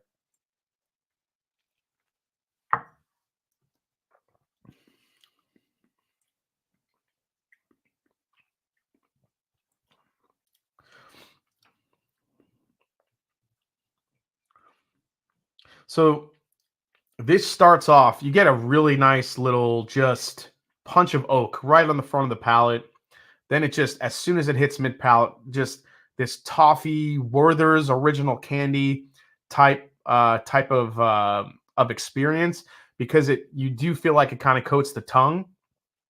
And then as it like hits the finish, this other level of sweetness just like kind of attacks the back of the palate, but it does give you a little bit of spice. This is as old school style as it gets, but with kind of a modern twist on it. It doesn't go too far of being kind of an old dusty profile, but it also doesn't go too little where it tastes like one of the more modern old Fitzgeralds. This does have a throwback aspect to it that is absolutely remarkable. It's so good. I was convinced it was going. I'm sure the other one is about as good. Truth be told, I've actually been wearing my FootJoy, says James Lay. Hey, to each their own. I mean, New Balances and dad shoes are actually in style right now. So if you wear New Balances or Asics, you're actually in style. So if you guys like those comfy shoes, then you're good to go.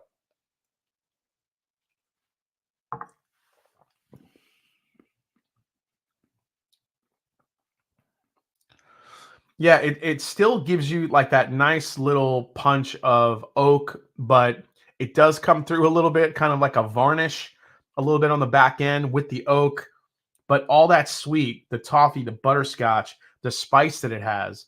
Even though this is a wheated bourbon, it does carry a nice little spice to it, even at 100 proof. Oh, it's so good. This is kind of a, yeah, I'm not going to say it because I have to try to find a bottle. I'm not saying anything like, I'm not going overboard with any of this, but how do they store whiskey for 11 years before bottling? They just vat it. They put it in a steel vat, and so it doesn't age any longer than it has to, and they just hold on to it. That's all it is. Nike suck at being wide enough, says Sladvan. Yeah, it depends on the silhouette for sure. Anybody remember the Adidas response from the 90s? Yeah, stainless steel tank. That's basically how they store it. Oh man. Guys, this is a really, really good bourbon. It's got a hint of like a savory quality to it. It's a little bit, man. The more like you dive into this, the more it just kind of opens up a bit. Best of 24 so far. I mean, it's close. That is a fantastic. But again, it's like one of those throwback whiskeys that is just incredible. Like it's like you could tell. Like if you just gave this to me blind, I might think that this is kind of a dusty product. And like I would think it's from the 80s or the 90s because it just has those flavor points to it. You know, I said for a long time the Old Fitz 15 from a couple of years ago was my favorite of all time. I don't know. This one's making a run real quick because the 15 had that old school butterscotchy note. But this has a butterscotchy toffee note, but with that like old school, just like that old school rich flavor profile. And this might be the best texture on an Old Fitz I've had. The mouthfeel on this and the mouth experience, if you will, is pretty incredible.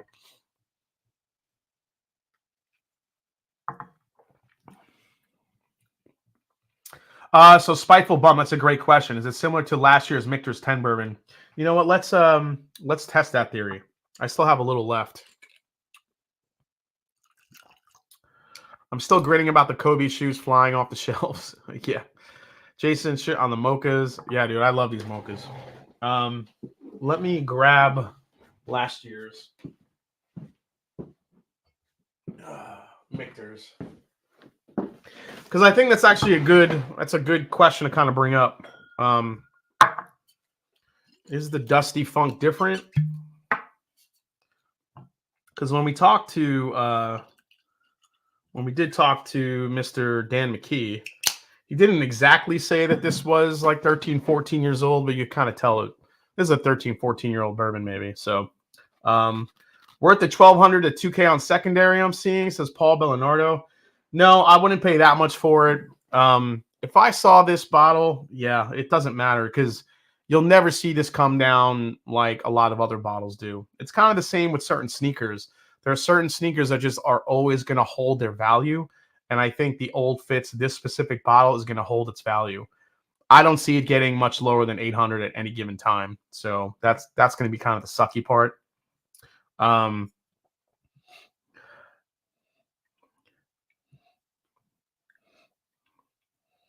So this is nail polish remover and oak versus like wood polish and oak to me on the nose here. But the 13, I think, is sweeter. The Old Fitz, I think, is a lot sweeter. Again, more of that butterscotchiness is coming through. Let's go to the Michter's 10.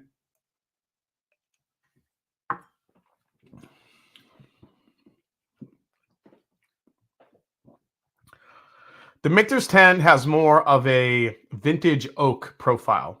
So if you've ever had like an ultra oak bourbon from, 90s, even the 80s, it's got this certain type of profile that just gives you this, not drying, because I do think the Michter's is sweeter. But if the Michter's probably didn't have this low entry proof and stuff, that would be a super oaky beast that's in this Michter's 10 year. But you kind of transition to the 13 here.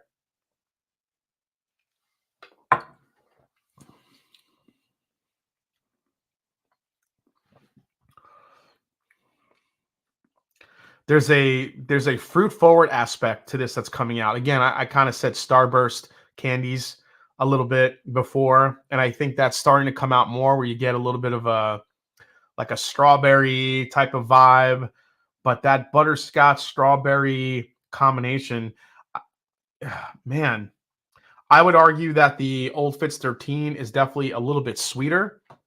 And when I say it's got a dusty quality to it, I think it's really that butterscotch toffee overlay that's really inherent in this compared to the Mictors. The Mictors, I think, is more of an oaky profile, and you get more of like a tobacco leather type thing going on here. Not really getting tobacco leather here in the Old Fitz. This is all sweet, candy, fruit forward deliciousness, whereas this is oaky, leather, tobacco, oak funk.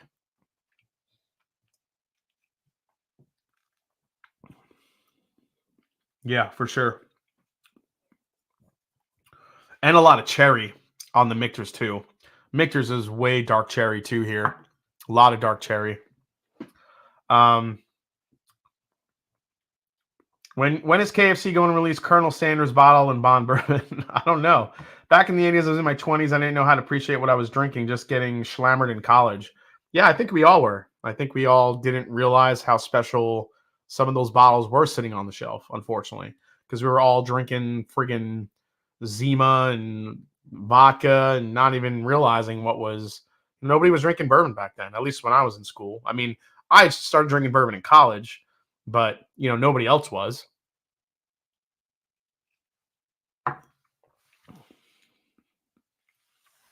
That Old Fitz 13 is delicious. If any of you out there got a bottle, waited online and got one, congratulations.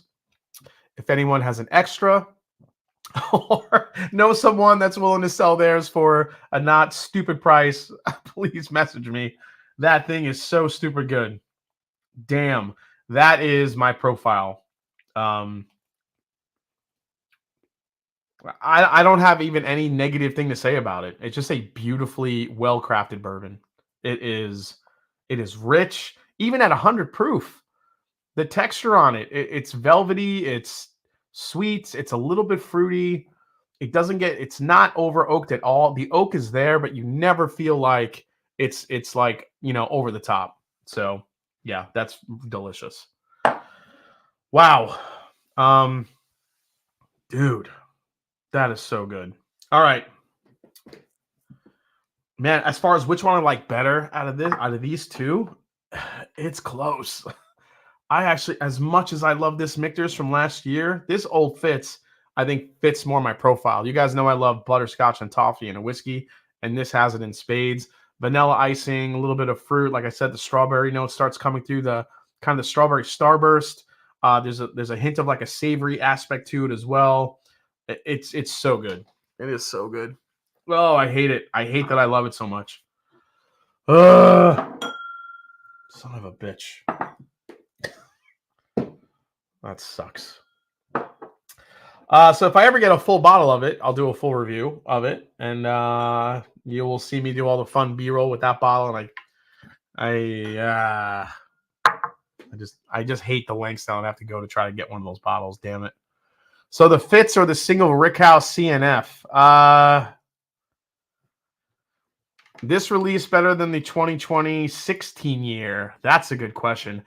You know what? For me, yes, because I thought the 16 year definitely went over the top on the oak. I did love the 16 year, but this 13 year has the perfect amount of oak, and again, that butterscotch balance that I love. So I would probably still take this 13 year over the 16 year. But if you like oak, if you like more of an oak punch, that 16 year is going to be where it's at for you. Hey, what's up, Whiskey Uncensored? Nice to see you, man. Had to step away. What year? That's last year's Kenneth that we just tried. Buy and back it up. Good luck. Yeah, I know is not going to be a back it up. You can't really back that up. But if you were able to buy it, yeah, for sure. The 16 year was mess, says Kenneth Rathburn. I enjoyed the 16 year. It was very oak heavy. It was very oak heavy. I like the 17 over the 16, hands down, Mojo. I didn't actually enjoy the 19. I thought the 19 went a little bit too far with the oak as well. I thought the 17 had a really nice sweet spot. 17, 15, and this 13 are probably my top three right now for Old Fitz's, to be honest. I would have to do a blind, and well, actually, I don't even know if I can do a blind anymore. I don't have any 15. I bottle killed the 15 when Connor was on. Shit, that bottle's gone. I don't even have a 15. I think I still have some 16 left, and that's it. But my 15 is gone. I bottle killed that thing. And I was happy to do it. All right, let's have a little water here. So man, single Rickhouse over the Old Fitz. That's tough. I don't know, man. Single Rickhouse is just a different animal compared to the Old Fitz. That's just going to be what you got to remember, though. The single Rickhouse is barrel proof. The Old Fitz is 100. I think in a blind tasting, the single Rickhouse might stand out more. However, the Old Fitz has the profile that I appreciate more. So I don't really know where that would go. If I ever find a bottle of the Old Fitz, maybe I'll do it. We'll see. Okay, let's go over to. Well, do we want to try? I don't think we're gonna even get to any Ascot whiskey sample. It's already 10:35. This night is flying. You know what? Shit. With that in mind, I'll just do it. I'll just do it with you guys. Why not? I'll do. Is this CNF? Yeah, it's CNF. Okay. I mean, I'll compare it. I don't think it's going to be a Old Fitz was as low as 600 locally in Louisville, says Golf Mafia. Really? You know what? I don't know. It's so tough because you don't want to pay that much for a bourbon, but you know it's going to be hard to find at any decent price. And I don't know. 600. If you were telling me 600 for that bottle, I might buy it for 600. I mean, I don't know. I haven't tasted anything close to that this year, to be honest. Just haven't. Beach Sand and Bourbon. Cheers, man. Thank you so much for the super chat. Awesome. Thank you so much for the support. Really appreciate it. Let's see. For that, you get I love you. I love you. I love you. Yeah, I know it's not Christmas, but what the hell? Let's see. We also have 600 for 100 proof, no effing way, and I'm not cheap. Yeah, Mojo. So here's the thing. I know a lot of people get hung up on proof, but you also have to remember when that was distilled. There's just not going to be. That is not only. I get it's 100 proof, but you also have to remember it was distilled in 1999. That is a completely different profile than you're going to find today. I don't care what you say. I don't care if you tell me, it's too low proof. I'm not going to. I know a lot of people get hung up on proof, and I get it. But that profile, without doing some like crazy secondary finish to try to bring that type of profile out into your whiskey, you're not going to find that everywhere. And I think that's the huge selling point in it. Proof be damned. That bourbon is delicious. So, but you got to like those flavors though. All right, let's try the Old Fitz here against a little bit of my bourbon of the year for 2023. So here we go. Mojo says tough sale. Master Drum 600 for Old Forts or 13 or 500 for a good ECBP Pirate. Oh, ECB Pirate all day long. Not even close. ECB Pirate bottle is in another echelon of whiskey. I would buy that over the 13 year for sure. That's not even a question. Larceny A121. Did you feel the flavors were muted but all finish? A121. I don't remember tasting that one, but that sounds about right. Some of the earlier Larcenies were a lot of heat, not a lot of flavor, but I feel like they're finding their stride a little bit now. What would you rather pay $500 for? Old Fitz 25th or Wild Turkey Generations?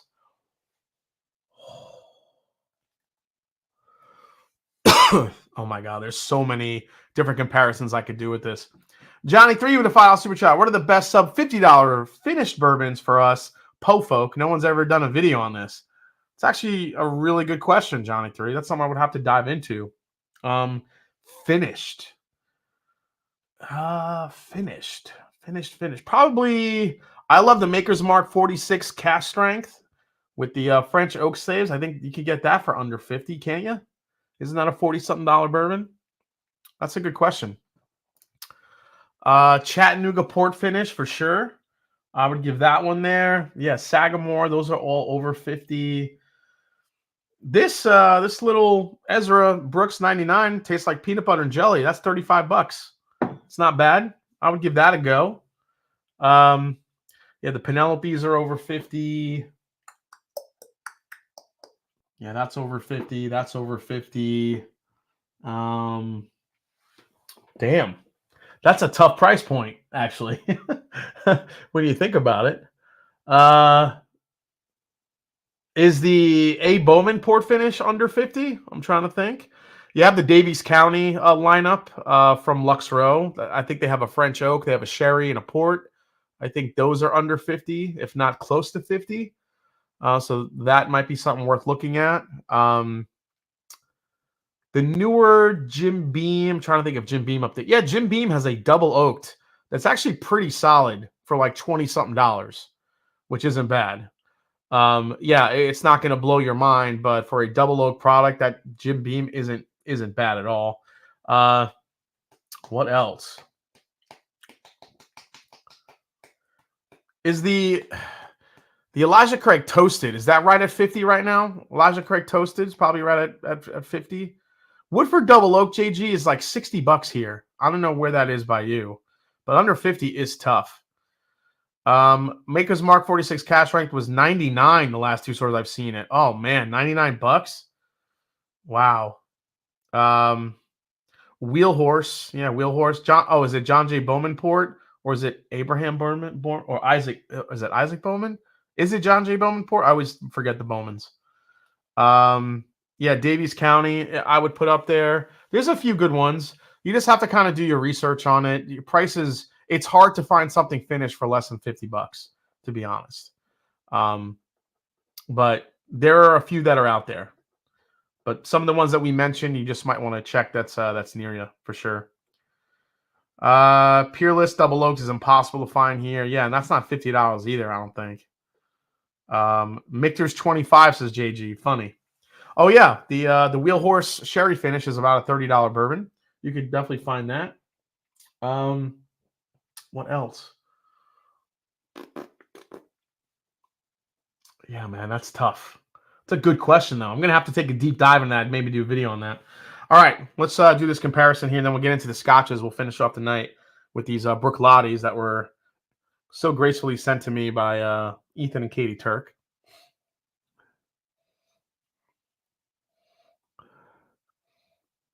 Yeah, there are some Starlights that I think you could find 15 under, maybe.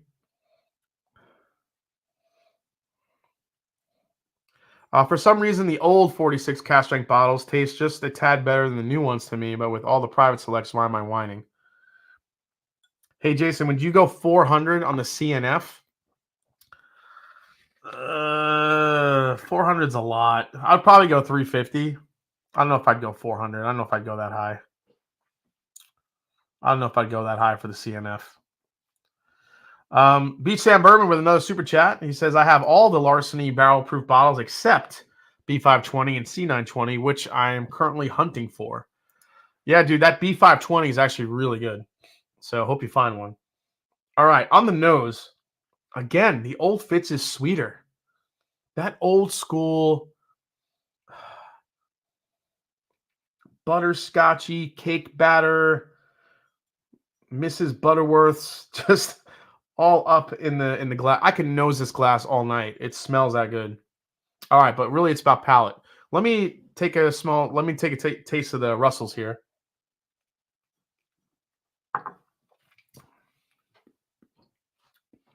Oh, the Russells. You forget how good that is. Yeah, the Russells just has the finish, the proof, the heft. But I would argue that the Old Fitz 13 texturally can probably stand up pretty close to this CNF. But the CNF just has a ridiculous amount of flavor to it. I think it's got where the Old Fitz 13, as much as I love it, it's got those 3, 4, 5 just home run hitter notes that are done perfectly. Whereas the CNF has just a little bit more going on, and it's got the proof, it's got the spice, it's got some cherry, some grape going on in there too. The spice, it's stupid good. Oh yeah, Yellowstone just released a toasted bourbon for $50. You might want to try that. Now, I don't know if you're looking for like secondary finishes like sherry or port or some kind of like a wine finish. You know, I don't know if you're counting toasted as a finish that you're looking for. It's really up to what you're looking for there. What's your thoughts on the Russell's 15? I'm looking forward to it. Yeah, of course. You know, one of my most anticipated bottles this year that are coming out is a Russell's 15. I cannot wait. I don't know why they needed a Russell's 15, considering Russell's 13 has older bourbon in it. That's beyond 13. But now we're going to get something that has the least amount of age in it is 15 years. And who knows what else. So, yeah, I'm very much looking forward to that. The Master's Keep this year is going to be called Triumph. That's going to be a rye whiskey. We'll see how that turns out. We don't know if there's going to be another super premium bottle like Generations launching from Wild Turkey. But keep your eye out for some Wild Turkey 101 single barrels are going to be hitting the market if they haven't already. Kentucky Spirit, I think, is taking a little bit of a back seat or going away, I think, is what I read. And Wild Turkey 101 single barrel ryes and bourbons will be hitting the market. So, yeah. Do we have a release date on the 15? I would probably target late spring, early fall for that one, to be honest. So,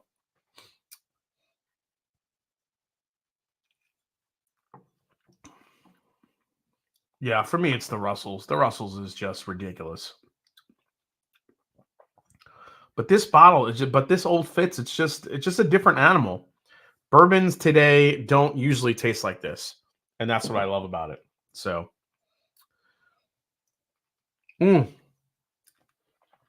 friggin' Old Fitz. I hate that I love that so much. All right. Let's get into the Bruichladdich. So you guys, you know, I do drink scotch as well, and I love Bruichladdich. Always have. One of my favorite distillers. Like 300 for no problem though. Shake my head. Yeah, shouldn't Booker's 35 be released this year?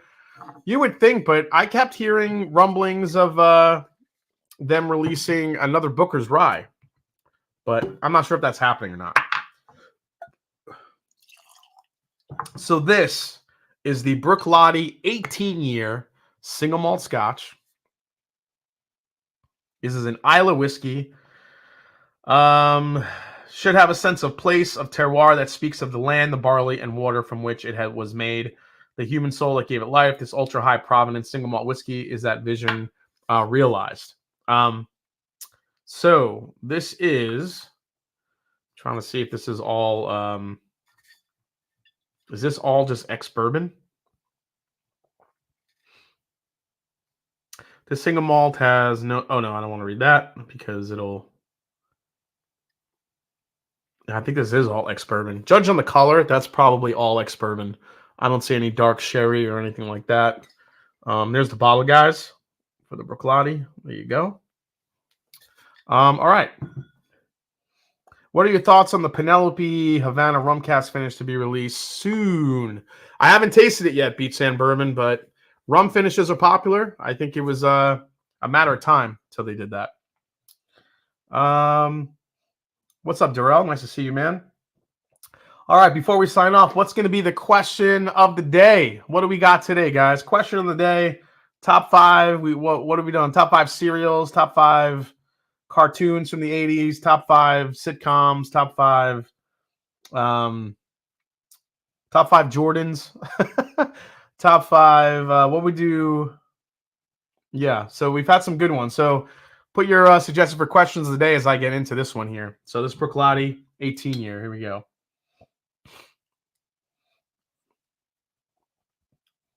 Top 5 gangsters movies. Oh, that's a good one. Wait, is this the Bruichladdich 18-year? Yes, Terrence, this is the Bruichladdich 18-year. Islay single malt whiskey. This comes in at 100 proof, which is actually a nice proof for a single malt Scotch.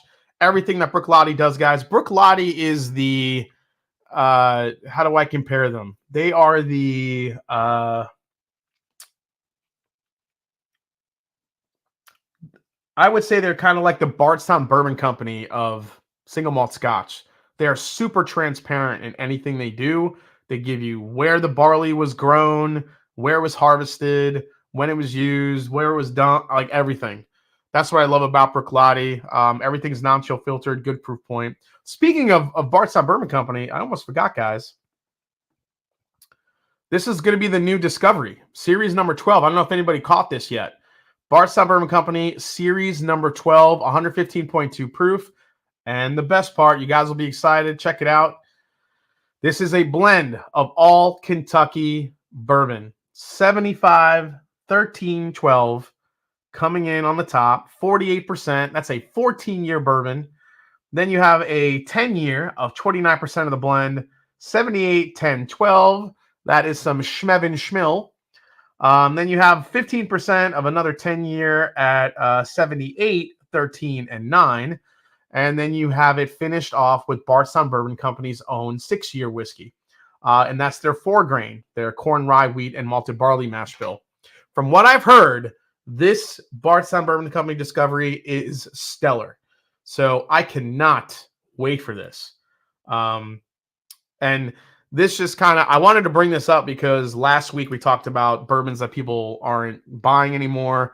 And Discovery ended up kind of being in that whole pile of suggestions. But does that excite you? Does that kind of change your mind? You want to buy that? What do you guys think?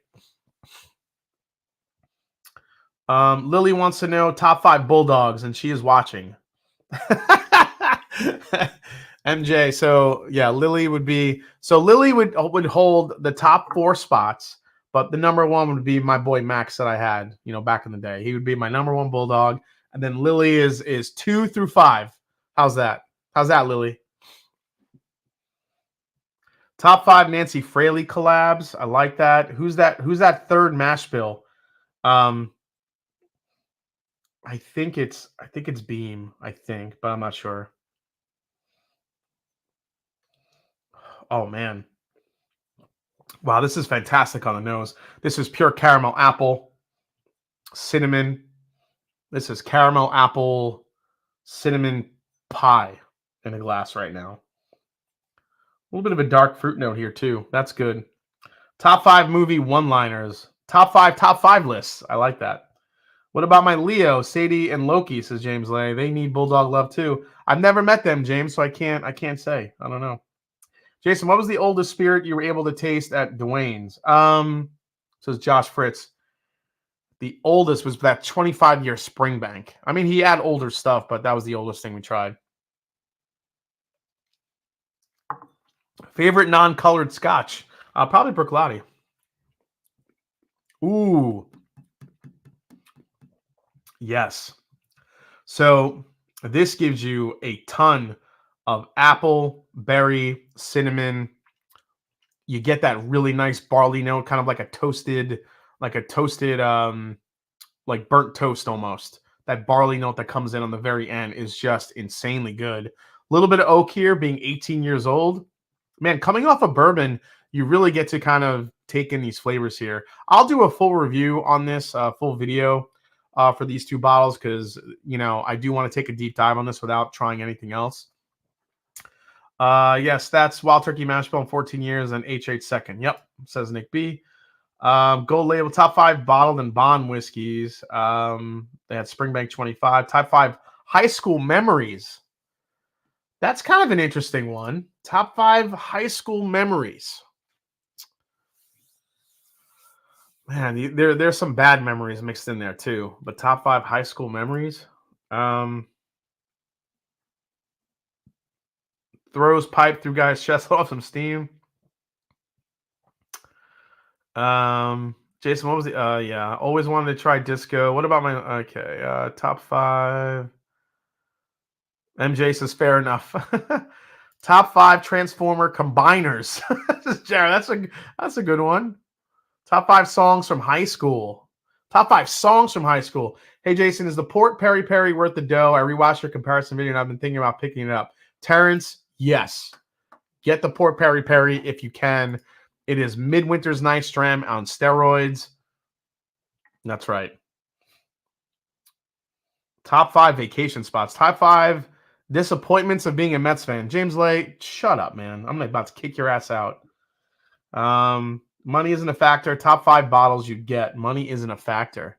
It's actually a good one. Jason, we need a preference between the Brew 18 and Port Charlotte 18 over the other. Okay, yeah, let me get this other one poured as I mull over my top 5 list that I'm going to do tonight here. Top 5 candy bars. It's kind of a good one too. All right, so the 18-year Port Charlotte from Brooklotti. Now, this is peated. It's heavily peated.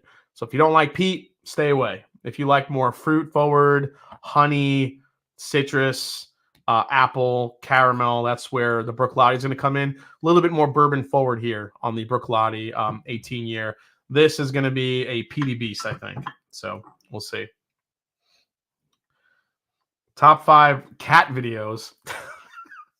Yeah, the Mets are actually playing pretty decent. I'm actually looking forward to the NFL draft tomorrow. I'm really hoping the Falcons draft a Dallas Turner. I need a defensive stopper. I need a pass rusher. Atlanta's already gotten so many different offensive weapons, but we need a pass rusher.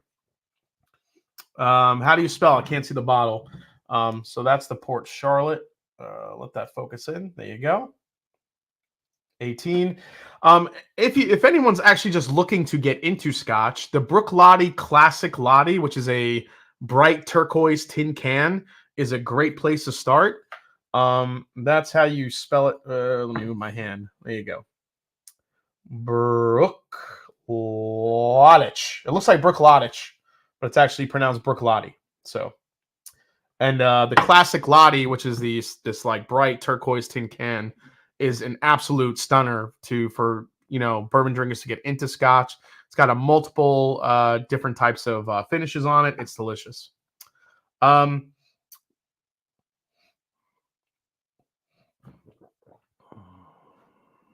As a Bears fan, I want you guys to take Dallas Turner so Rome is there for us. Oh yeah.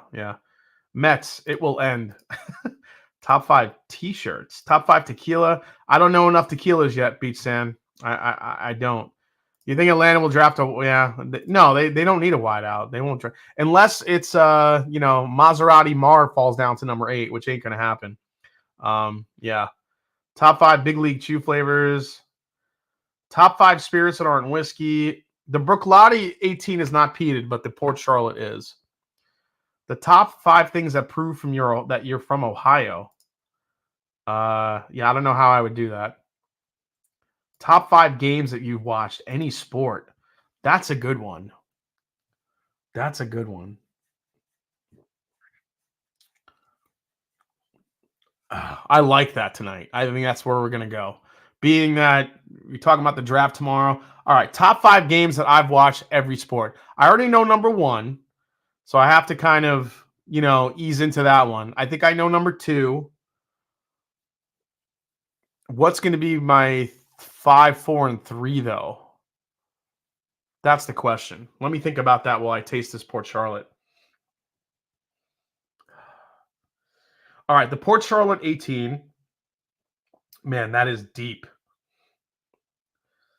Here's the beauty about peated whiskeys that are this age, guys, and do not let anyone tell you different. Yeah, peated whiskeys can be very medicinal, smoky, off-putting for a lot of people if you're not used to it. But Port Charlotte, what Brooklotti does with this release, I think there's so much. Not only do you get like that smoky bacon, sweet, like glazed bacon note on the nose here, you also get some fruit flavors on the back end. You get a lot of sweetness. Dude, this smells like straight up brown sugar glazed bacon. Oh my gosh. Yeah, I'm digging the nose on this one. All right, let's try it.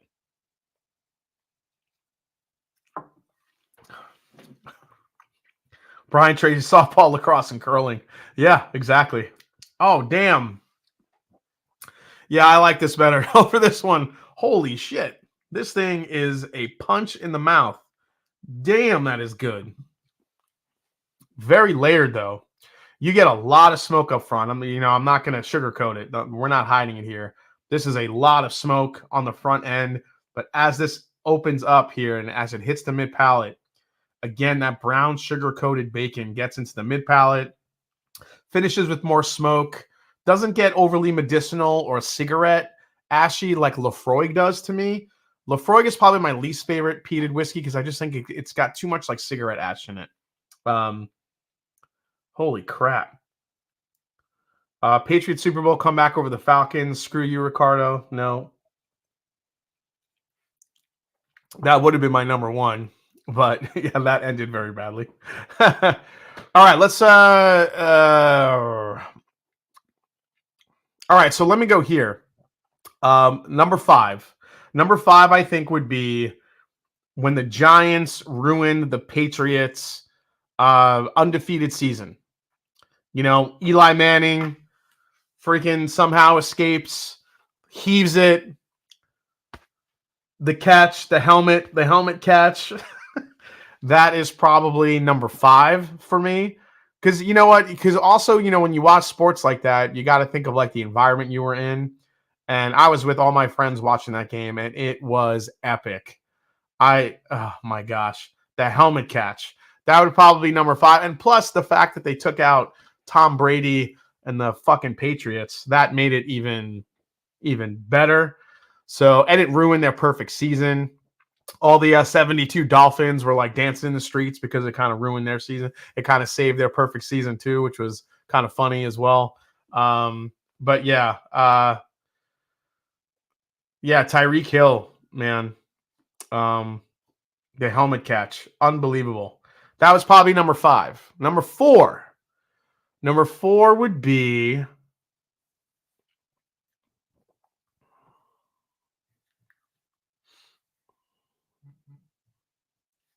so back in the 90s, I watched a lot of basketball. I was obviously a very big Knicks fan, and I equally hated and loved Michael Jordan. I hated him because he always beat the Knicks, but at the same time, he was just so amazing to watch. And I think I gotta say, I think number four would be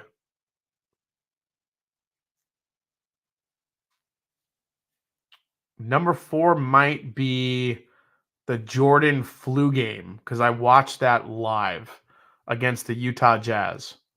So probably the Jordan flu game would be number four, I think. Again, I'm trying to go off the top of my head there. I'm sure there are some other games that I've watched that I'm missing here, but that flu game, that was amazing to me. Like to see that in real time because I sat and watched that game. So I think that would be up there for me, the Jordan flu game. Number three is tough. Like I said, I know 1 and 2. Number three would probably be the year the Falcons. And I know there's a lot of controversial like thoughts about Michael Vick and you know all the bullshit he did. And listen, I'm not defending him, but the game he had against the Vikings in 90, what was that, 98, 99, 97? That game that I watched when Michael Vick just took over that game and won the first playoff game for the Falcons in years. If I think it was the first playoff win they had. I forgot what it was, but that game I watched was incredible. That was probably my favorite game of all time that I got to watch. But that Vic, when he took off and split the defense and the guys slammed into each other like a freaking video game, that was incredible to watch. So that would probably be my number three. Number 2 and 1 are easy. 2 is I was with my friends in Long Island. We were sitting there in the living room watching Scotty Norwood miss the field goal so the Giants could win the Super Bowl. That game stands out in my mind as an all-timer for me just because of the environment I was in, was with all my friends. We were all sitting there holding hands, you know, hoping we didn't think he was going to miss, but poor Scotty Norwood missed that fucking field goal. And that was it. Number 1, I mean, how could I not say when the Mets won the World Series in 86?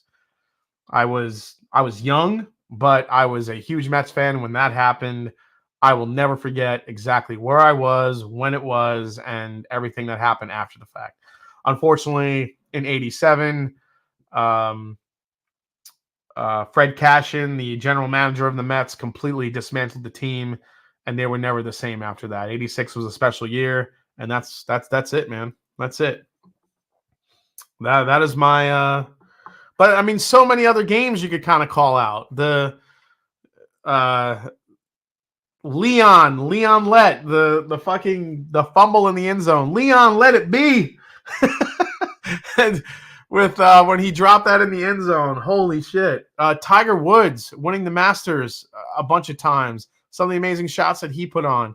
I mean, there's so many different moments I can get into here. All right.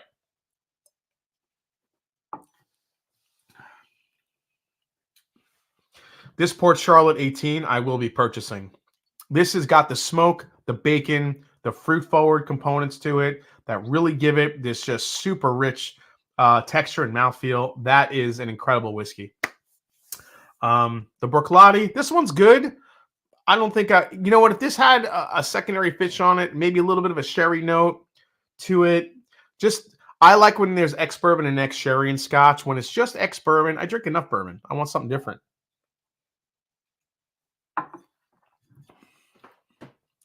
Yeah, this just gets into very apple-forward type of notes. It's really coming off of this. It even gets more apple to me. So that's really where it is. So the day Bob Gibson struck out 17. Oh, yeah. World Series balls rolling through Bill Buckner's legs. That's right. Good old Don Beebe chasing down Leon Let It Be. Tiger 1.0 at Augusta is something we will never see again. Absolutely James Lay. For sure. I don't think I was too much into golf then. But yeah, I mean, I can even take it to WrestleMania. My God, the WrestleMania when the Ultimate Warrior beat Hulk Hogan, the WrestleMania when Hulk Hogan slammed Andre the Giant. These are iconic moments in, the history of watching sports. Whether you believe wrestling's a sport or not, I think it obviously is a sport. Because those guys put their bodies through hell to entertain crowds all over the world. My goodness. Even, how could I forget the 94 Rangers? That's probably got to be in the top 5 somewhere. I might take out Michael Vick and throw the 94 Rangers in my top 3. How could I forget the 94 Rangers? The 1940 chance, all those years, and then they freaking win in 94? Mark Messier, Brian Leach, that team, Mike Richter, that's probably number 3. When they won the Stanley Cup in New York in 93, that was iconic. Yeah, that's my number 3. Michael Vick's out. That is my number 3. Wow. Ruckus Rock says, I just got Green Spot on your recommendation. Love it. Green Spot's a great Irish whiskey right there. How does that Port Charlotte compare to the Ugadal? Sounds similar minus the age. Devin, this has way less sherry than this is not as sherry forward as the Ugadal at all. This has more of a peaty fruit sweetness, not a sherry sweetness. It's really a big difference. Yeah, Mark Messier, Stanley Cup. USA beats Russia. Yeah, I wasn't around for that when Russia beat the Olympics. When I was, but I was super, super young. I wasn't paying attention to that. But if I was old enough, I probably would have watched that. How about Starcade 86 with scaffold match in the first War Games? Clash of the Champions. Oh, Secretariat.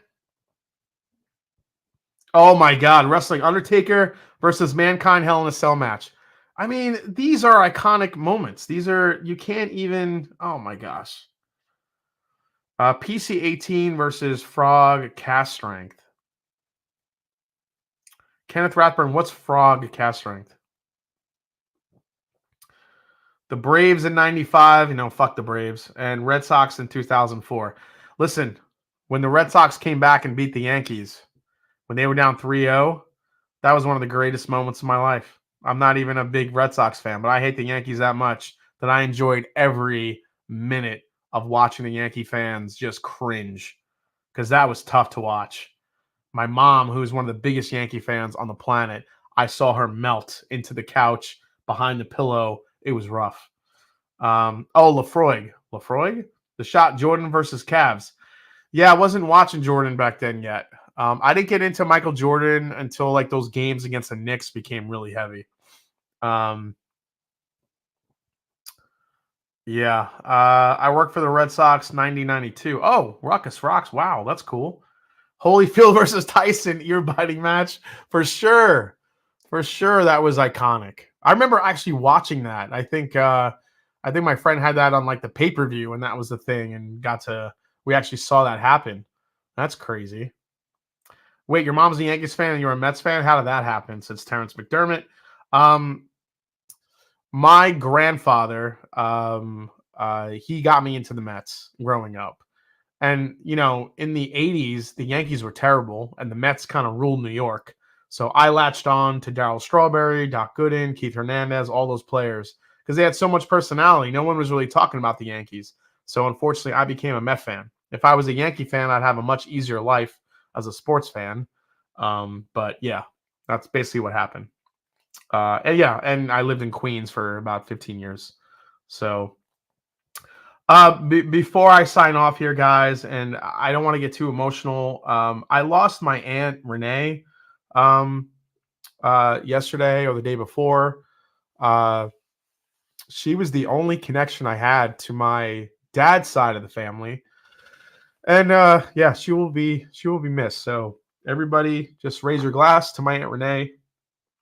We won't miss her. And with that, I will see you guys next week live right here on the Master Drum. Thanks for your support, everybody. Love all of you. Be safe, and I'll see you soon. Cheers, everybody.